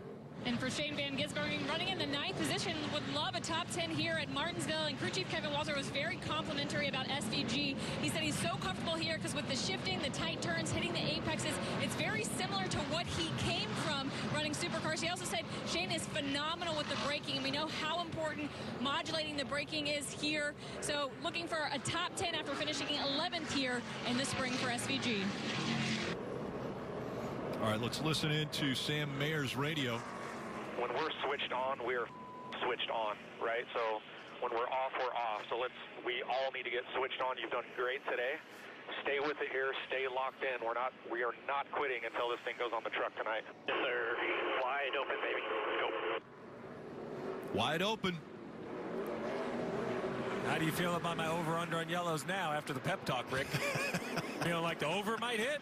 Nope, I'm sticking with it. We're not getting there. All right. 60 laps remaining from Martinsville to determine the championship 4. Go.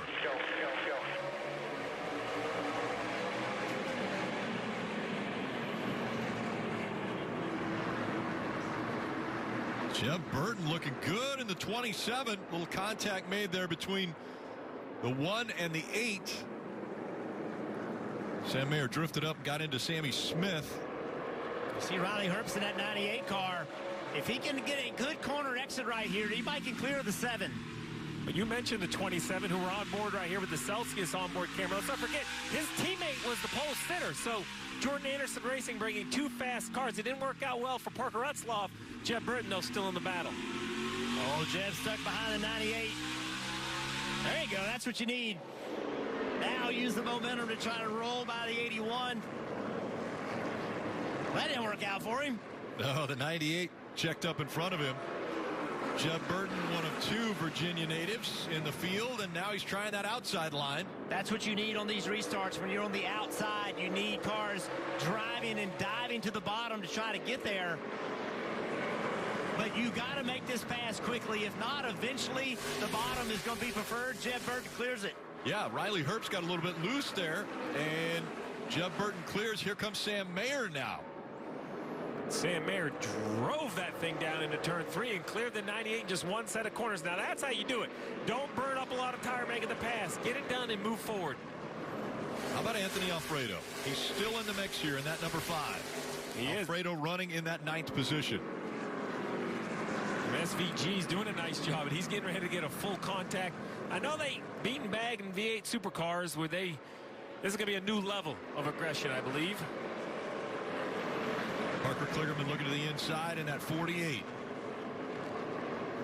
Great run for the 48. Remember, he started last on the field after brake issues in practice, so Parker almost had that walk-off win at the Roval. Was what, maybe 3 feet away from the white flag that would have given him the win. The 7 car is not as good as he needs to be, and Chandler Smith knows it.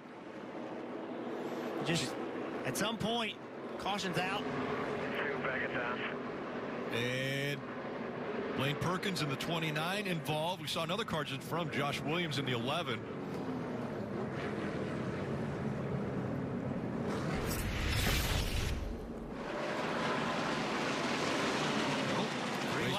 Race for 16th here, and Creed on the inside started that accordion effect. Remember, Creed trying to come back from a penalty, makes a late move, all but wrecking, getting into the corner, slides up in front of the 29, takes Josh Williams with him. Look at this late move. And then the lockup, saw a little bit of wheel hop. That's a bit over-aggressive in my eyes. Sheldon Creed will be racing for the Haas factory team in 2025, still in the Xfinity Series.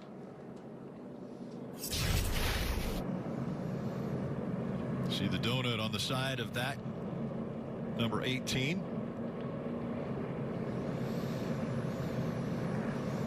That was caution 11, so we're seeing 10 straight races here at Martinsville where the flagman has been very busy. Josh Williams not happy. I'm sure he was given the information, and that sends Creed up onto the curb. Yeah, I understand that. You know, I get it.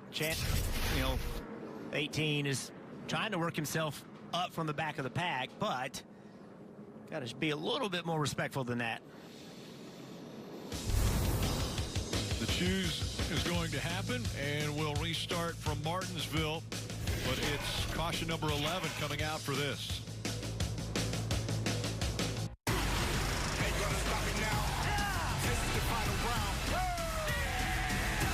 Let's go win a championship. Let's go! The NASCAR Xfinity Series Championship, live next Saturday at 7 Eastern, 4 Pacific. The choose about to happen. 49 laps remaining from Martinsville. Now, a grandfather clock, the trophy on the line, but also spots in the championship 4 in Phoenix on the line, DJ. What wins out here? The race for that trophy or those guys trying to make it into the championship 4? Yeah, I think Chandler Smith, Sam Mayer's right there. They have to give everything to have. They might not have the car exactly to get there, but they have to take advantage on these restarts. Just a little bit of a nudge can get you a spot, and then the next time that we have a caution, because Steve thinks there's a few more, then you have to be aggressive once again. This is your season right here, your opportunity to race for a championship. Almirola has never lost when leading at least 100 laps in the Xfinity Series, and Almirola just went over that 100 mark. He's led 101 laps. Sun setting behind the grandstands as 48 laps remain.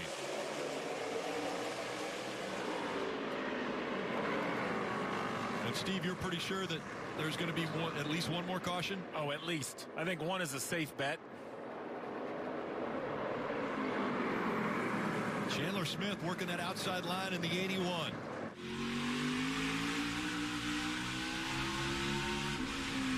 Chandler needs this spot. Allgaier not willing to give it up. If Chandler can have good exit speed right here, he might could get it right there. He's got good rear grip. There he is. Cleared him. Up to third for Chandler Smith. Now Cole Custer, he does not want to see Chandler Smith get by him. If Chandler Smith gets by and challenges for the race win, that would mean Cole Custer could get knocked out of the championship four. Oh, contact right here. Yeah, the one and the 8. Track. They've been trading blows. The 8 moved the 1 up. Now the 1's moved the 8 back up. Uh-oh, watch out. The good thing is they don't race for the same. Oh, wait a minute. They do race for the same team. But we've seen that numerous times where teammates have ended up moving one out of the other. Here's Sam Mayer.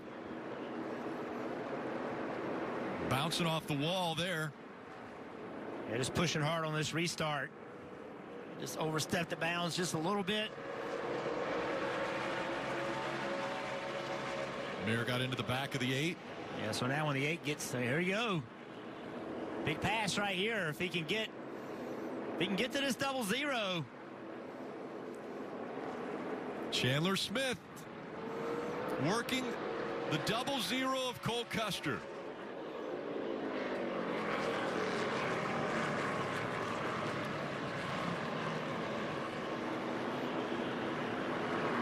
Didn't trade any paint there. He's still on the bottom. Another clean turn. Oh, big entry.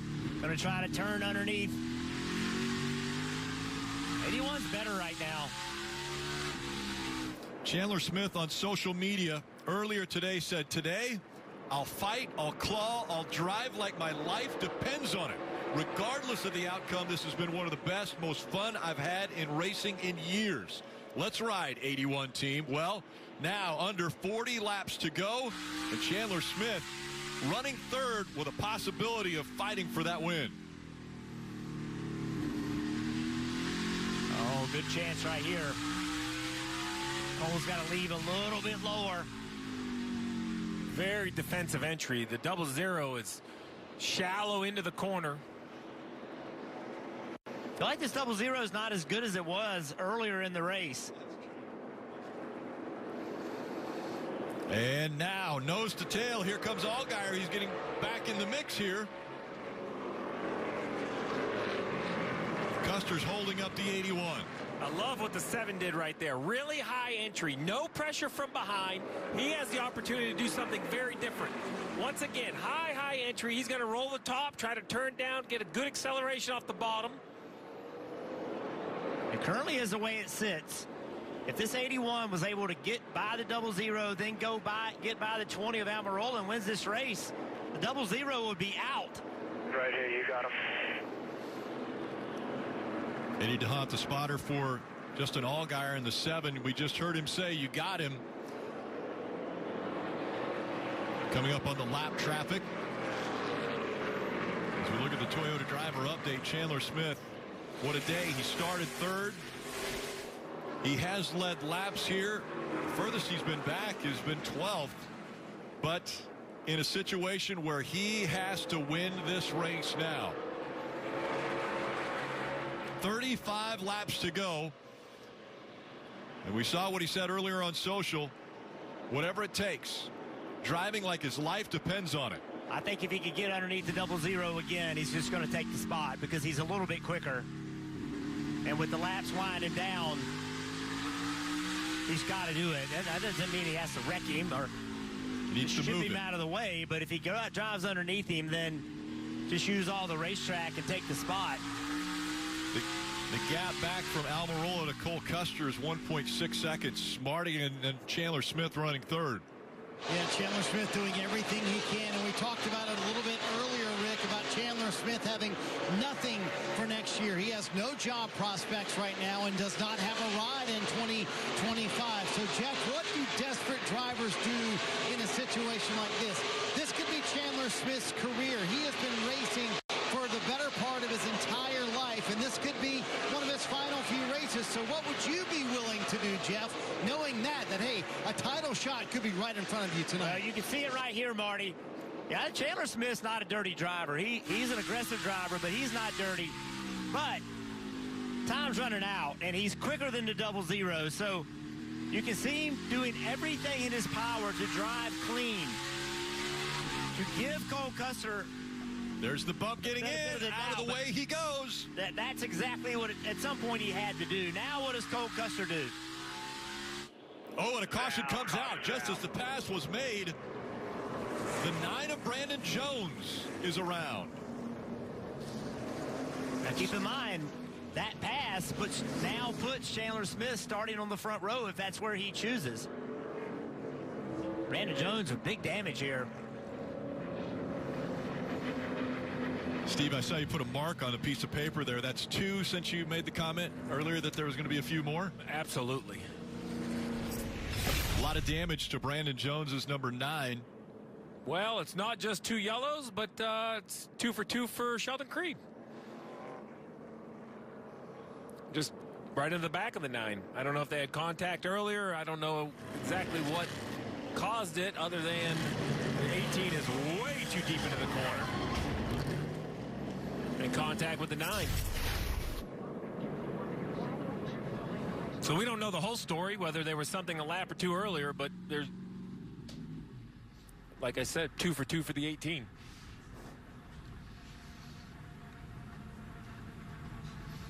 So the pass that we just saw with Chandler Smith getting by Cole Custer,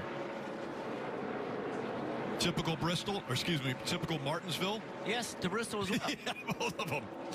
You know, look, that's aggressive, but it's not dirty in the situation that Chandler Smith's in. He didn't wreck him. He moved him out of the way.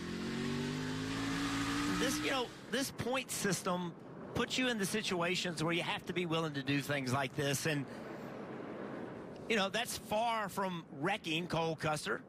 That's as politely as you can do that, is moving somebody out of the way without wrecking them. Well, there's some history. Let's not forget it. It hasn't been that long. We go all the way back to Kansas, the 81, the 00. This was battling for the lead back in September. And, I thought it looked pretty reasonable, right? The 81 just kind of clears himself off the corner. He just knew he had to make it happen. The 00 had to get out of the gas. Then they had a conversation after. Cole was not very happy with Chandler. And I agree with Jeff that wasn't, he didn't wreck the 00, but I believe now the 00 doesn't have to have a lot of patience with the 81. I think he can just send him out of the way when he gets to the rear bumper of the 81. There was a permission slip, right? Yeah. When you move somebody, you have to understand that now you've given them a permission slip to move you. So that's just how it works, right? You try to race people the way they race you. You also understand the situation they're in, but you're in a situation as well. You're trying to get done what you need to get done to go to Phoenix, just like Smith is. Yeah, I don't have a problem with it, but now you just, when it comes back. This is going to be a very interesting choose, because does the 81 take the front row and allow the 00 to take inside row 2? What does Amarola pick? Does he pick the bottom? Because I can't pick the bottom. I cannot give someone the outside and let them enter turn 1 with me on the outside, because they can beat me off of turn 2 and take the lead. Let's listen in to Cole Custer's radio. Reynolds says dog's off the porch. Yep. We're here with you, so you just, I think we'll go fight and race these last laps, and whatever happens here, I'm proud of you, buddy. Yep, 10-4. All right, Kim, let's hear from the crew chief.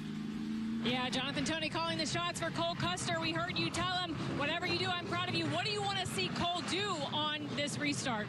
Well, it's going to be a hard race there. Them 2 Gibbs cars are awful fast. We got a little bit too free right here, but we know our man can dig down deep whenever it comes that time, so we got all the faith in the world in him.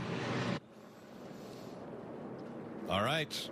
The other thing I noticed about Cole Custer and that his fire suit back in Kansas, NXT on the CW. He's got the wrestlers behind him now, too. So if he has any altercations, he's got, muscle behind him. And he had those moves. Yeah, he had the moves.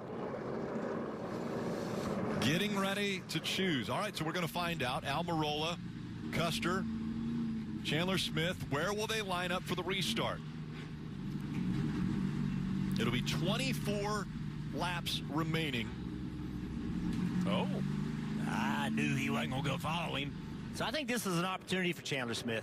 I know historically you want to pick the bottom. Cole Custer lined up behind him. Historically, you want to pick the bottom.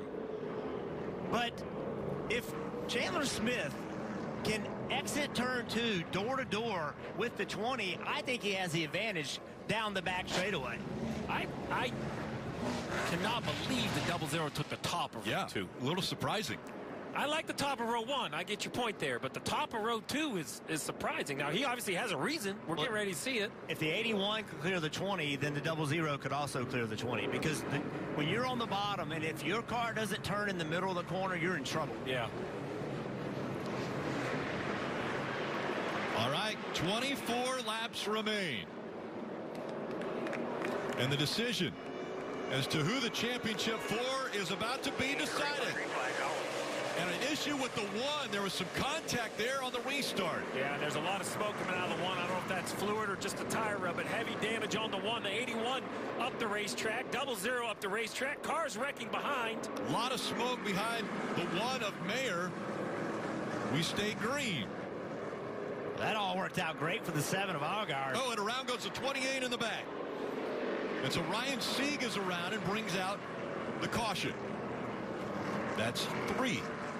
So we're going to have to see that whole replay again. It was a stack up, and then I was so focused on the damage on the 1. The 1 that next thing I knew, the 81 was 3 lanes up. All right, let's see what happens. The 1, third car on the bottom of Sam Mayer. There's the stack up. Now we're going to go down to turn 1. Look at the left side of your screen. The 00. Oh, there you go. The 00 is just going to shove the 81 out of the way, but it hurts the 00 as well.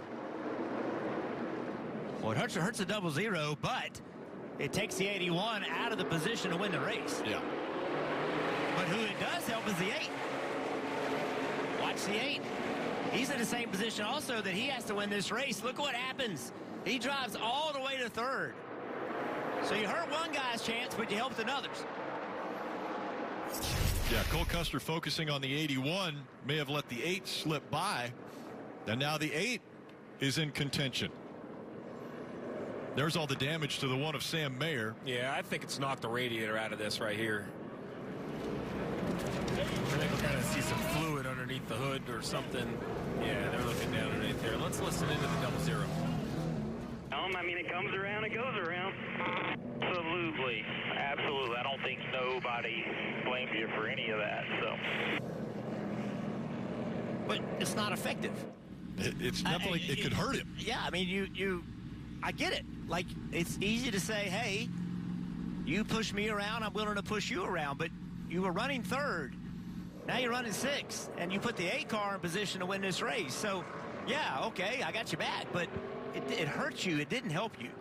And that stack up will end the opportunity for the 1. They'll have to go behind the wall. Sam Mayer, his championship hopes are done. And I believe this is a record of DNFs for Junior Motorsports this year. I think the number now is up to 27 DNFs for that organization. All right, so now a little reset here. That 8 car, he is in a position he has to win a race. Great restart for him. All that worked out. And he is going to be super aggressive. So if you're Allgaier, if the 8 wins, let's just review everything. If the 8 wins, that moves the cut line. So that eliminates Custer. But, Custer's only 12, Allgaier's only 12 points in front of Custer. You could go down in the last corner on the last lap and lose 12 points. Yes. But I can't believe the 7's just going to allow the 8 to go on by. That would shock me. No, the worst thing the last thing he wants is for that 8 car to win. But at the same token, you can't just pull over. But Look, this is what's hard about racing. You have to recognize the situation that you're in. And the situation for the 7 car, he is in a great opportunity with points, no matter who wins the race. So just race the way you race. Just be you in this situation. Don't change anything. Listen into the 81 radio. What he's going to do is screw around and knock himself out of the playoffs here. Does that kind of stuff. What he's going to do is get a beat after the race. He keeps around, little punk. All right, we'll be good here. We'll be good. And Chandler Smith's not happy about the way he's been raced by Cole Custer. Now, remember, the 8 and the 7 are on the same team, Junior Motorsports. So if the 8 goes up there and wins this race and wins his way in, that puts 2 Junior Motorsports cars in the Champ 4. If the 7 beats the 00 by enough points. But he's ahead by 12. Yeah, but if 12, to Steve's point, in one lap you could lose 12 positions. It's a point of position, and the 00 has the opportunity to gain some spots. So if you're the 7 car of Allgaier, you can't be doing anything to help the 8 here.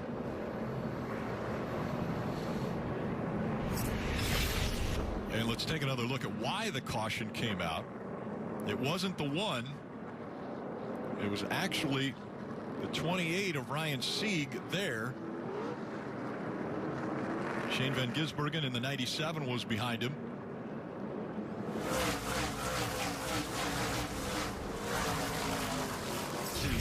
Early in the race, this 8 car was fast. Some of that speed has gone away, but Almirola, look at this. And look at that.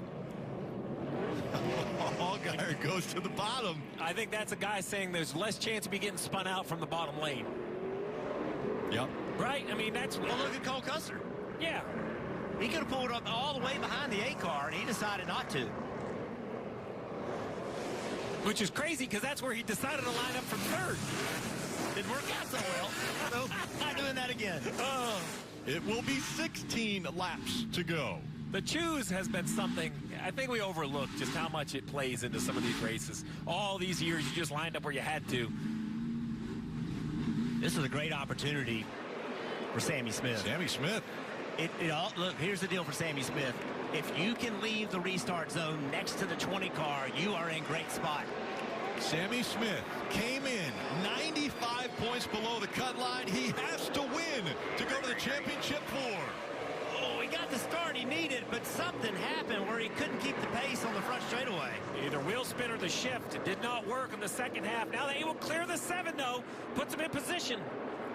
He's running second. That's what I was talking about, the outside lane. It'll work for a lap or 2. Now, how good of a car does Sammy Smith have? Can he go up there and fight for this win? Almirola had pulled away to about 3 car lengths of a lead. Allgaier under fire from the 98. And Chandler Smith also moving back up. How about the 18 of Sheldon Creed coming back in the picture? Now the 81 side by side with the 7.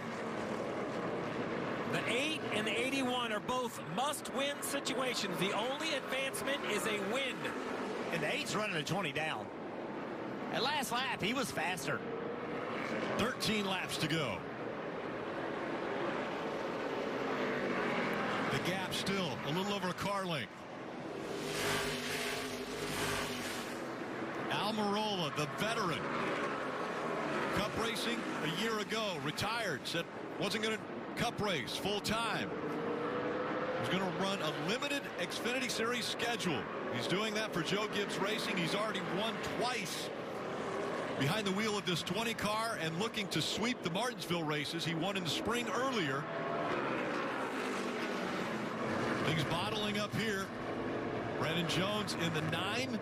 He comes back to pit road. And the 8 is closing in inch by inch on the rear bumper. Look how far the 8 drives into the corner. Don't overdrive it. Custer and Allgaier. They're running side by side. Those two currently are in based on points. I like Allgaier's decision there. There's no reason to race the 00. That's not going to help. If the 8 gets by the 20, that will change.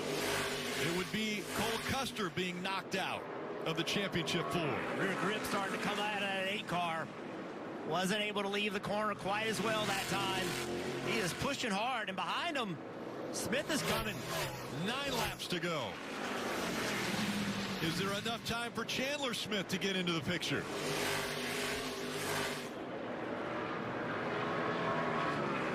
Can you imagine being in Cole Custer's car right now? Looking out the windshield, seeing 2 cars with a chance to win this race, and it knocks you out of the playoffs. How much is he cheering for Eric Almirola right now? Oh, he's a huge fan.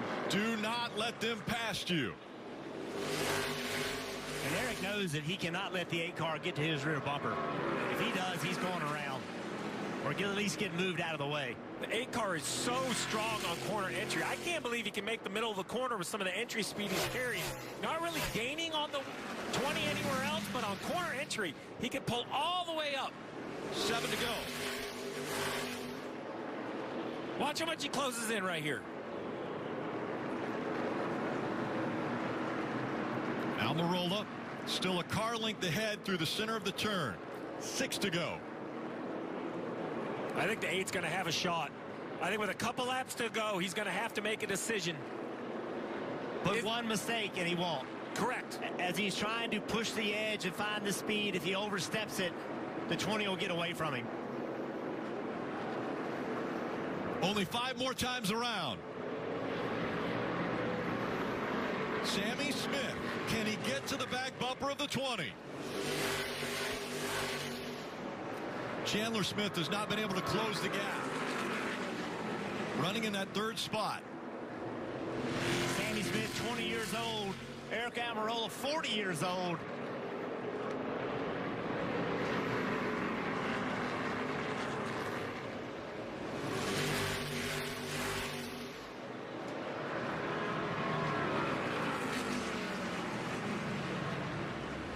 Coming up on 3 to go.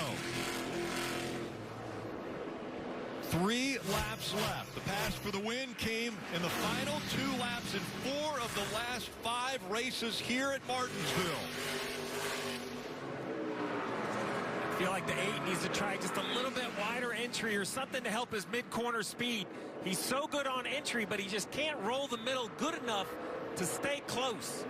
Sure, really good laps. He'll see that. Almirola has led 148 laps today. He has put together one of the best races we've seen this year. He won stage 1. He won stage 2.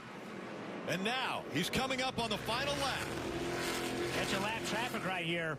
He's got to time this out, not to be next to Jeremy Clemens in the corner. Jeremy Clemens moves out of the way. Great move. 1 lap to go, presented by Credit One Bank. Clemens way up the racetrack. He's letting him race for the win. Almirola through 3 and 4 for the final time. And it will be Eric Almirola. He'll win in Martinsville. Yes! Yes! Yes! Another grandfather clock, and with that means that Cole Custer and Allgaier are going to race for a championship as we see the 20 come up. And the 8 of Sammy Smith got beside him, congratulate him. So now Allgaier advancing to that championship 4, and based on points, Cole Custer will try to defend a title he won a year ago. And Sammy Smith and Chandler Smith, neither one are going to make it, but a very good job by both of those guys to put themselves in position.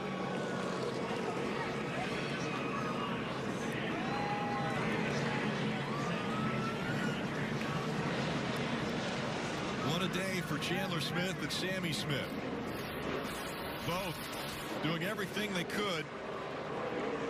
Sammy Smith falling 1 position short. Chandler Smith 2 positions short.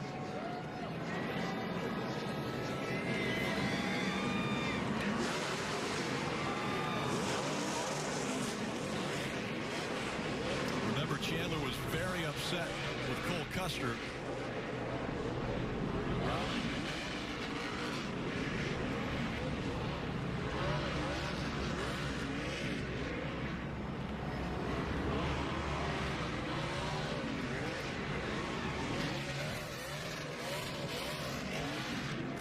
On the season for Eric Almirola behind the wheel of the 20.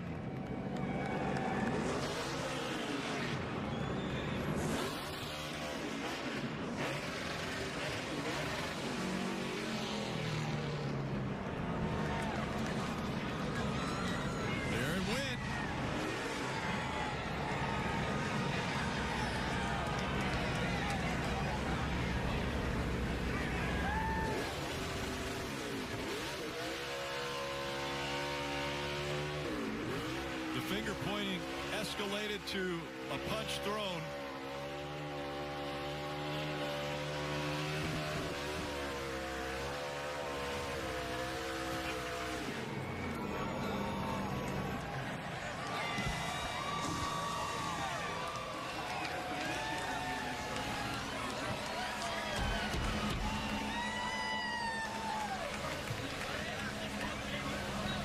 At the beginning of the day,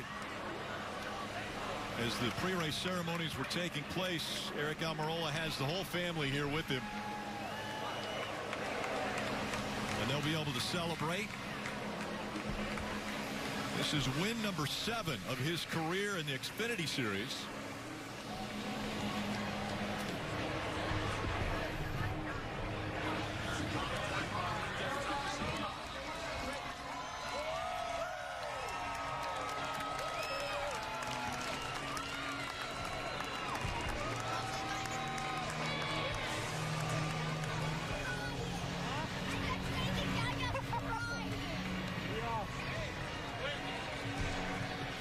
And Dave, you're right down there to help with the celebration. I feel like part of the family, Rick. The family is joined. Good to see you, Alex. 148 led in April, 150 today. You outdid yourself, and you put this car in the championship 4 for the Owners' Championship. Wow. What an amazing race car. So proud of Tyler and all the guys on this team, man. We had an amazing car here in the spring, and we made a few tweaks to it because I wasn't totally happy with it, honestly, in the spring. And we showed up yesterday, and we were awful. I was like, oh, no, what did we do? And they went to work last night and came up with a lot of changes to make to the car, and it was so hooked up today. It would just do everything I wanted it to. So, man, this is such a special place. This is by far my favorite racetrack, and I'm just so thankful. Thankful to Coach, everybody at Toyota. Thank you to He Gets Us. Thank you, God. You know, there's so much more to it than just me and this race team. I'm just so lucky and blessed to have this opportunity with so many great partners. Go Bowling. I hate that they've been a partner of mine for so long and we haven't got them to victory lane, but just so thankful. Thankful to everybody at TRD, Toyota. Our GR Supra was faster than the Xfinity Internet today. And just what an amazing race car. Just so proud. So proud. And we're going to go race for an Owners' Championship in Phoenix. Congratulations and good luck. Kim Kuhn. Cole Custer transfers to the championship 4, but the bigger headline, the altercation between you and Chandler Smith on pit road. I heard you say what goes around comes around. What did Chandler say to you? I mean, obviously he's not happy, but at the end of the day, he's put us in the wall a few times this year, and his mistakes caught up with him. You know, he used the bumper on me, I used the bumper on him. So what comes around goes around in this deal. I'm so proud of this team. I mean, we brought out everything we had today.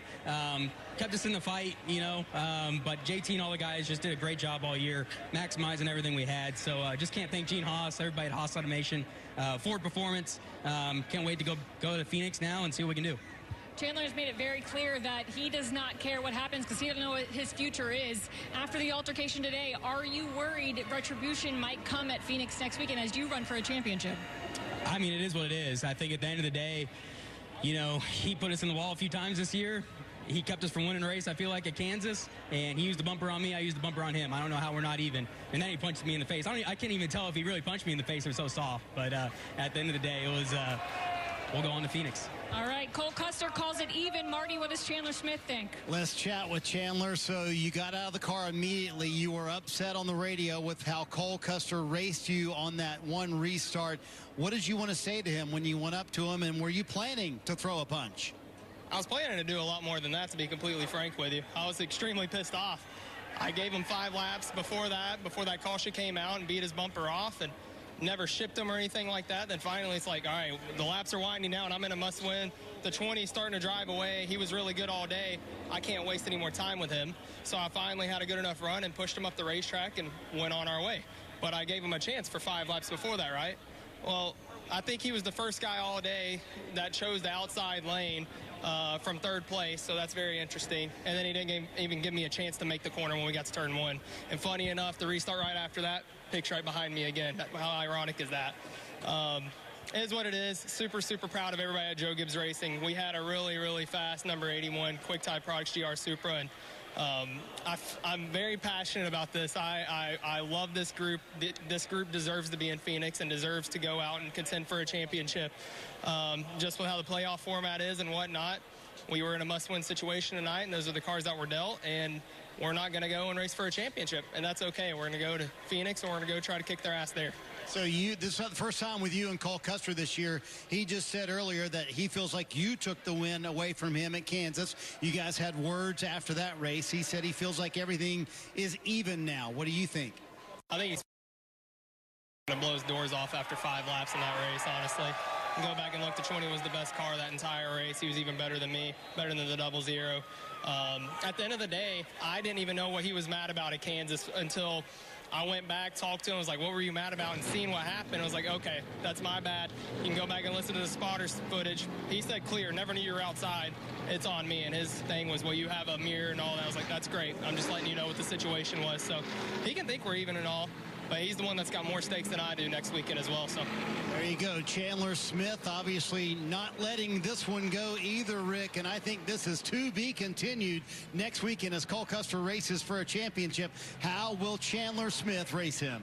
Yeah, we're going to have to keep our eye on these two cars when we go to Phoenix. You look at the championship 4. So Cole Custer and Allgaier getting in on points. Allmendinger and Hill winning races to get into the championship 4. And so you look at all of the wins that we have seen on these 4. 25 career wins out of Allgaier. He's top 10 all time in the Xfinity Series. This was what Cole Custer was upset about, the 81. And then the fingers were pointed, and then the punch thrown by Chandler Smith. More on the other side. Stay with us. For 8 remaining drivers, what matters is the moment. This is a pressure cooker situation. Steeled focus on detail. Driven by heart. Kyle Larson wins at the Roval. And the resolve to make a run for the ages. Bring it to the line. Let's go! It has been a stellar performance. The NASCAR playoffs continue at Martinsville on NBC. The championship 4 is set. Eric Almirola wins at Martinsville, and one driver who is not a part of it after their car was damaged in an accident early, Sam Mayer, ends up getting out of the race early. He was with Marty earlier at the Infield Care Center. Well, crazy restart takes Sam Mayer out of the race. As you were getting up there, Sam, were you thinking we're in position to be able to make something happen here? Yeah, we were definitely doing the best we could. We certainly weren't the best car today, but I felt like if we had that track position there, it would have helped us a lot. We started getting that a little bit there at the end. I mean, we were in a decent spot. I think that was our high for the day. So really proud of the guys for putting together a good car and being able to kind of stake out the crazy race that we had, getting, I don't even know what you call that earlier, punted earlier. So really proud of this 10X team. We did our best. The car was pretty good. It wasn't as fast as Xfinity Internet, but you can't have that every week. So we're going to go on to Phoenix and have one last one and put a 4th one sticker on the roof, and we'll be good. Was it feeling like the intensity was picking up, like we were ramping up to something where a must-win driver was going to be in a position to win? Yeah, absolutely. And, I mean, we see right here that tempers are flaring. So, yeah, it's just part of it. And the intensity level is always going to go up at the end of these races. And that's what we're here for right now. So, unfortunate that we didn't get the best end of the stick. But, you know, we did our best, and that's all we can do. Sam Mayer looked like he was going to be in position to maybe advance to Phoenix, but late race restart takes him out. Yeah, frustration there from Sam Mayer. He won't race for a championship. All right, guys, we saw what Eric Almirola was able to do here. Now, Cole Custer has an opportunity to defend his championship, but he's got Allgaier in there. He's got Allmendinger and Hill. How about these championship 4? I think we have a great championship 4. When you look at the lineup, you know, I didn't have Austin Hill winning when he did in Miami. I didn't have Allmendinger picked at Las Vegas. I think it's going to be a very hard group to handicap. The defending champ is back there in Cole Custer. But I will say tonight, Jeff, there was some pushing and some shoving and some disagreement, which we expected. But I was pretty pleased at which the level became. I didn't see anybody just wrecking anyone, pushing and shoving. It was short track racing at its best. Yeah, look, it is a really good championship 4, and it's going to be fun to see who can step up. I believe going there, I think Cole Custer's the favorite, but we've seen those step-up moments, and you just don't know what's going to happen.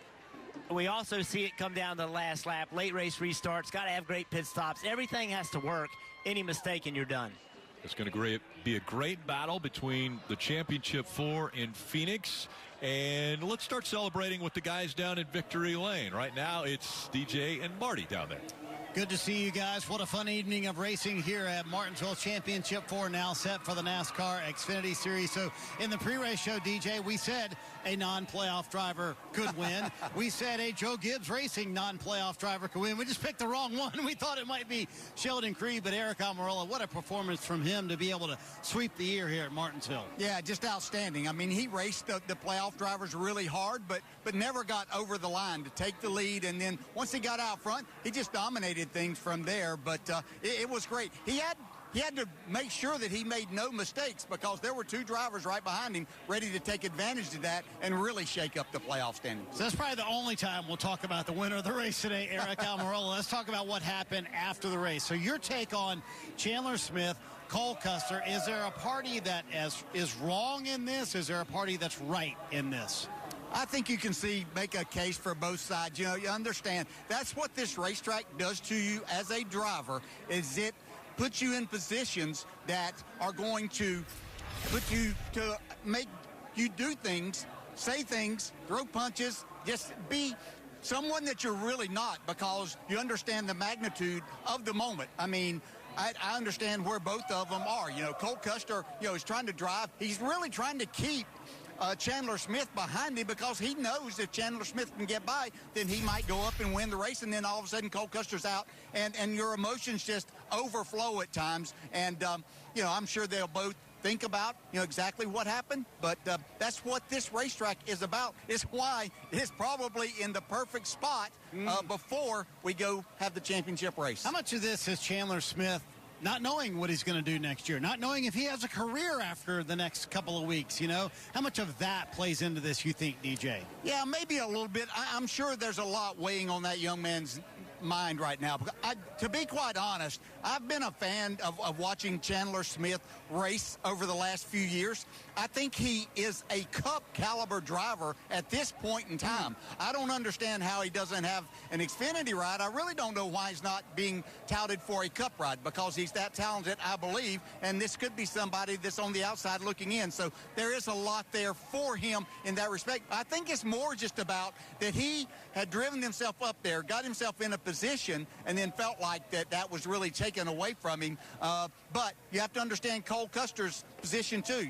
He's the defending champion. He wanted the opportunity. Felt like he got used up a little bit, but they were both, back and forth with a lot of things that were going on there. Real quick, 7 days away from the championship race. You don't think that Chandler Smith maybe mess with Cole Custer in that race? You think he'll let him race clean? I think in the 7 days he's going to think about all of that, and he does not want to affect the race in that way. That is not Chandler Smith that I've seen over the last couple of years. Boy, it was so close for Sammy Smith today. Looked like he was going to be in a position to maybe win it and advance to the championship 4. Comes up just a little bit short. Right now he's with Dave.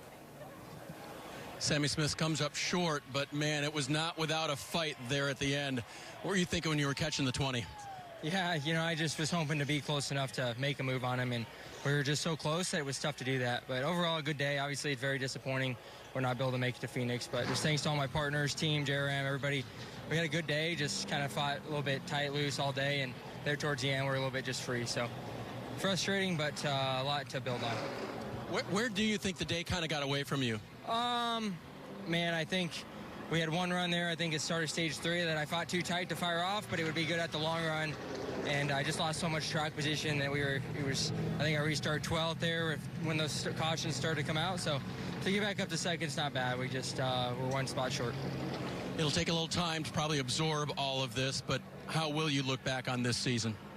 Very frustrating. Obviously, to be in the position we are today is frustrating, but I felt like we showed up and brought a lot of fight. I really appreciate my team's effort this year. It's been a tough year, so we need to regroup and be better. We kind of had a sneaky suspicion Sammy Smith might be good today, but I wasn't sure he'd have a shot for the win. But much of this year, DJ, people criticize his move from Joe Gibbs Racing to Junior Motorsports. But I tell you what, in the playoffs, he showed up. He won Talladega in a must-win scenario, and he almost won Martinsville in a must-win scenario to put himself in the championship four. Yeah, I can't fault anyone for making a move that they think is better for their career. They're the only ones. He's the only person that really knows what's best for him. I mean, he came out, he performed well, he got himself in the playoffs, then won while he was in the playoffs, did everything right.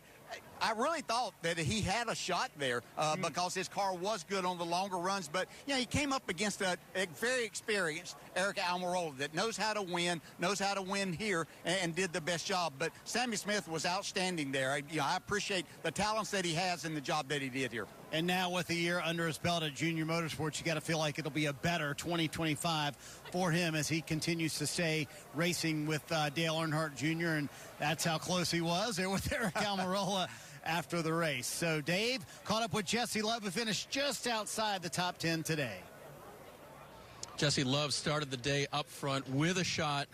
Jesse, where'd the day go that left you out of the playoffs? Yeah, we just obviously weren't good enough. We weren't as fast as Xfinity Internet, and it's as simple as that. So obviously I feel like our summer months, we had a kind of a dry spell there before we got really good the last few months, and we struggled there, and that obviously kind of set us on the wrong path to start the playoffs. So I don't know. We just weren't good enough today. So I try to give you more than that, but it's kind of that simple. Well, I'm kind of wondering, were you mindful of the fact that the car wasn't there and that you didn't want to over-try and get somebody in trouble or even yourself? Yeah, I feel like I was aggressive as I needed to be. At the same time, I wasn't going to knock Covers in front of me. Well, I probably should have knocked Riley out of the way, but Snyder, right? I wasn't going to knock him out of the way for 10th, right? At that point, the juice ain't worth the squeeze, right? If we could have been up there, obviously it would have been aggressive, but, quite frankly, it wasn't our day, right? And we got to go back, and it wasn't just the car, it wasn't just me, it was whatever we had working today just didn't work for both of us. And I'm not disappointed. I feel like we did all we could, and we all busted our butts this week, myself working with the Wise group, and then all these guys in the shop. So we still have that to be proud of, and we're going to go to Phoenix, a place that we can win, and start next season off and try to be a little better and hold ourselves to a higher standard next year. So when I come back next time, I can be where Eric is. A round of 8 appearance, a win at Talladega. DJ, how would you sum up Jesse Love's rookie year? Very impressive. Did a lot of good things. This young man has a lot of speed everywhere, and to make it into the round of 8 in his rookie season here, a lot of good things to come for him. And now we move on to your hometown, DJ, your new hometown, Phoenix, Arizona, Championship 4, Cole Custer, Justin Allgaier, AJ Allmendinger, Austin Hill. What do you think about next Saturday, DJ? Oh, it's going to be exciting to watch. 4 really good drivers with 4 good teams. It was stressful at times for Justin Allgaier this evening, but he is in. Can he make it his first ever championship? He's with Kim. Justin Allgaier will compete for a championship next weekend in Phoenix, but bigger picture, you said the goal today was to leave with no enemies. I know you were mad at some drivers, but do you feel like you walk away from Martinsville enemy-free? I think so. I think that the aggression level, especially in the middle part of the race, got really, really crazy, and I wasn't expecting it from some of the guys that were the aggressors. So, I felt like we did a good job tonight. You want to win the race. There's no question. Congrats, Eric. Those guys did an amazing job. You want to be up there standing in for a trophy, but I want to be standing at Phoenix with a trophy and a championship, and that was a goal for today. Getting in was the most important piece, and at the end of the race there, we weren't quite as good as I wanted to be. Our Direct Logistics Camaro was good. I just needed a little bit more to keep up with those guys, and Jim Pullman, excellent strategy. Eddie DeHaan, both of them calming me down all day, and that's really what it's going to take. So I know what we got going for next week, and I know the car that we're taking and what we're putting together for a rocket ship, and I'm excited. I'm excited we got a shot at a championship. Can it be Justin Allgaier's first year? We'll get to him in just a moment, but I want to run through kind of the championship for DJ and just talk about your thoughts on how they will fare next Saturday. We'll start with Austin Hill. 4 wins on the season. They got the win at Miami. I think that surprised a lot of people. But being very honest, next week at Phoenix has not been one of their best racetracks. What do you think about their chances? Yeah, I think they have some work to do, and I'm sure they're going to put all their resources towards this 21 car. I think something big that they have, because we could have some type of late race caution or that last caution to get on pit road. He has the best pit crew of the 4, I believe. Good point. That could help him get the lead. How about A.J. Allmendinger? They're the ones who've had the longest to get ready for Phoenix. They've had 2 weeks just to really focus on that race. Yeah, I think the biggest thing through the playoffs, the improvement of this team and this organization. I think he has speed. We saw him battling early today, had that cut the tire, battling for a position. Yeah. But I think A.J. Understands what's at hand, what's at stake. Don't ever count A.J. out of a race. Before we move on to the other two, I want to ask you about Colleague and RCR kind of working together. Is that a benefit for both of those teams, because they do have an alliance, but they're separate organizations? Can that help them next Saturday? I think they both probably realize that working together can only benefit both of them. If they can put it in the hands of their drivers to do this, so there's no reason for them not to share every bit of information that they have to try to make both of them better. The question of the week will be, DJ, can it finally be Justin Allgaier's year? Give me the case for why it could. Okay, yeah, why not? First off, I mean, he's been there many times, more than anybody else in this group. He's experienced what this is like to go race for that championship. Hasn't had it to happen yet. He loves the Phoenix racetrack. He performs well at that type of track. There's just really no reason. He doesn't have to worry about stage points, nothing else. Just go do what this driver does, and that's drive these race cars really well, especially in big-time situations. Only one left to talk about. How about Cole Custer? Well, he's the defending champion. He knows how to get the job done there. He's moving on back to the Cup Series again. He's going to be very, very motivated to make this happen. You going to be looking over his shoulder for Chandler Smith all next Saturday? Or no, I don't think put all that behind him? All behind. These 4 drivers are only looking at each other. If you want more of Martinsville, it's coming up on NBC Sports tomorrow for the NASCAR Cup Series. The Championship 4 will be set. We'll be with you for Countdown to Green at 1:30 Eastern. And the final race to determine who is in the Championship 4, kick it off at 2 o'clock, and we'll know who will be racing for a title in the NASCAR Cup Series. DJ, once again, Martinsville always delivers when it comes to being the race that decides the Championship 4. It's just so exciting. I mean, so many things happen. We saw everything that happened in 250 laps. We have 500 laps tomorrow to make all of this happen and see who's going to be in that. A lot of angry drivers, a lot of bent fenders, a punch thrown, you know. Yes. Who knows? Could happen tomorrow as well for the NASCAR Cup Series. Can't wait to decide the Xfinity Series Championship next Saturday from Phoenix. It'll happen right here on the CW. Congratulations to Eric Almirola on the win here in Martinsville.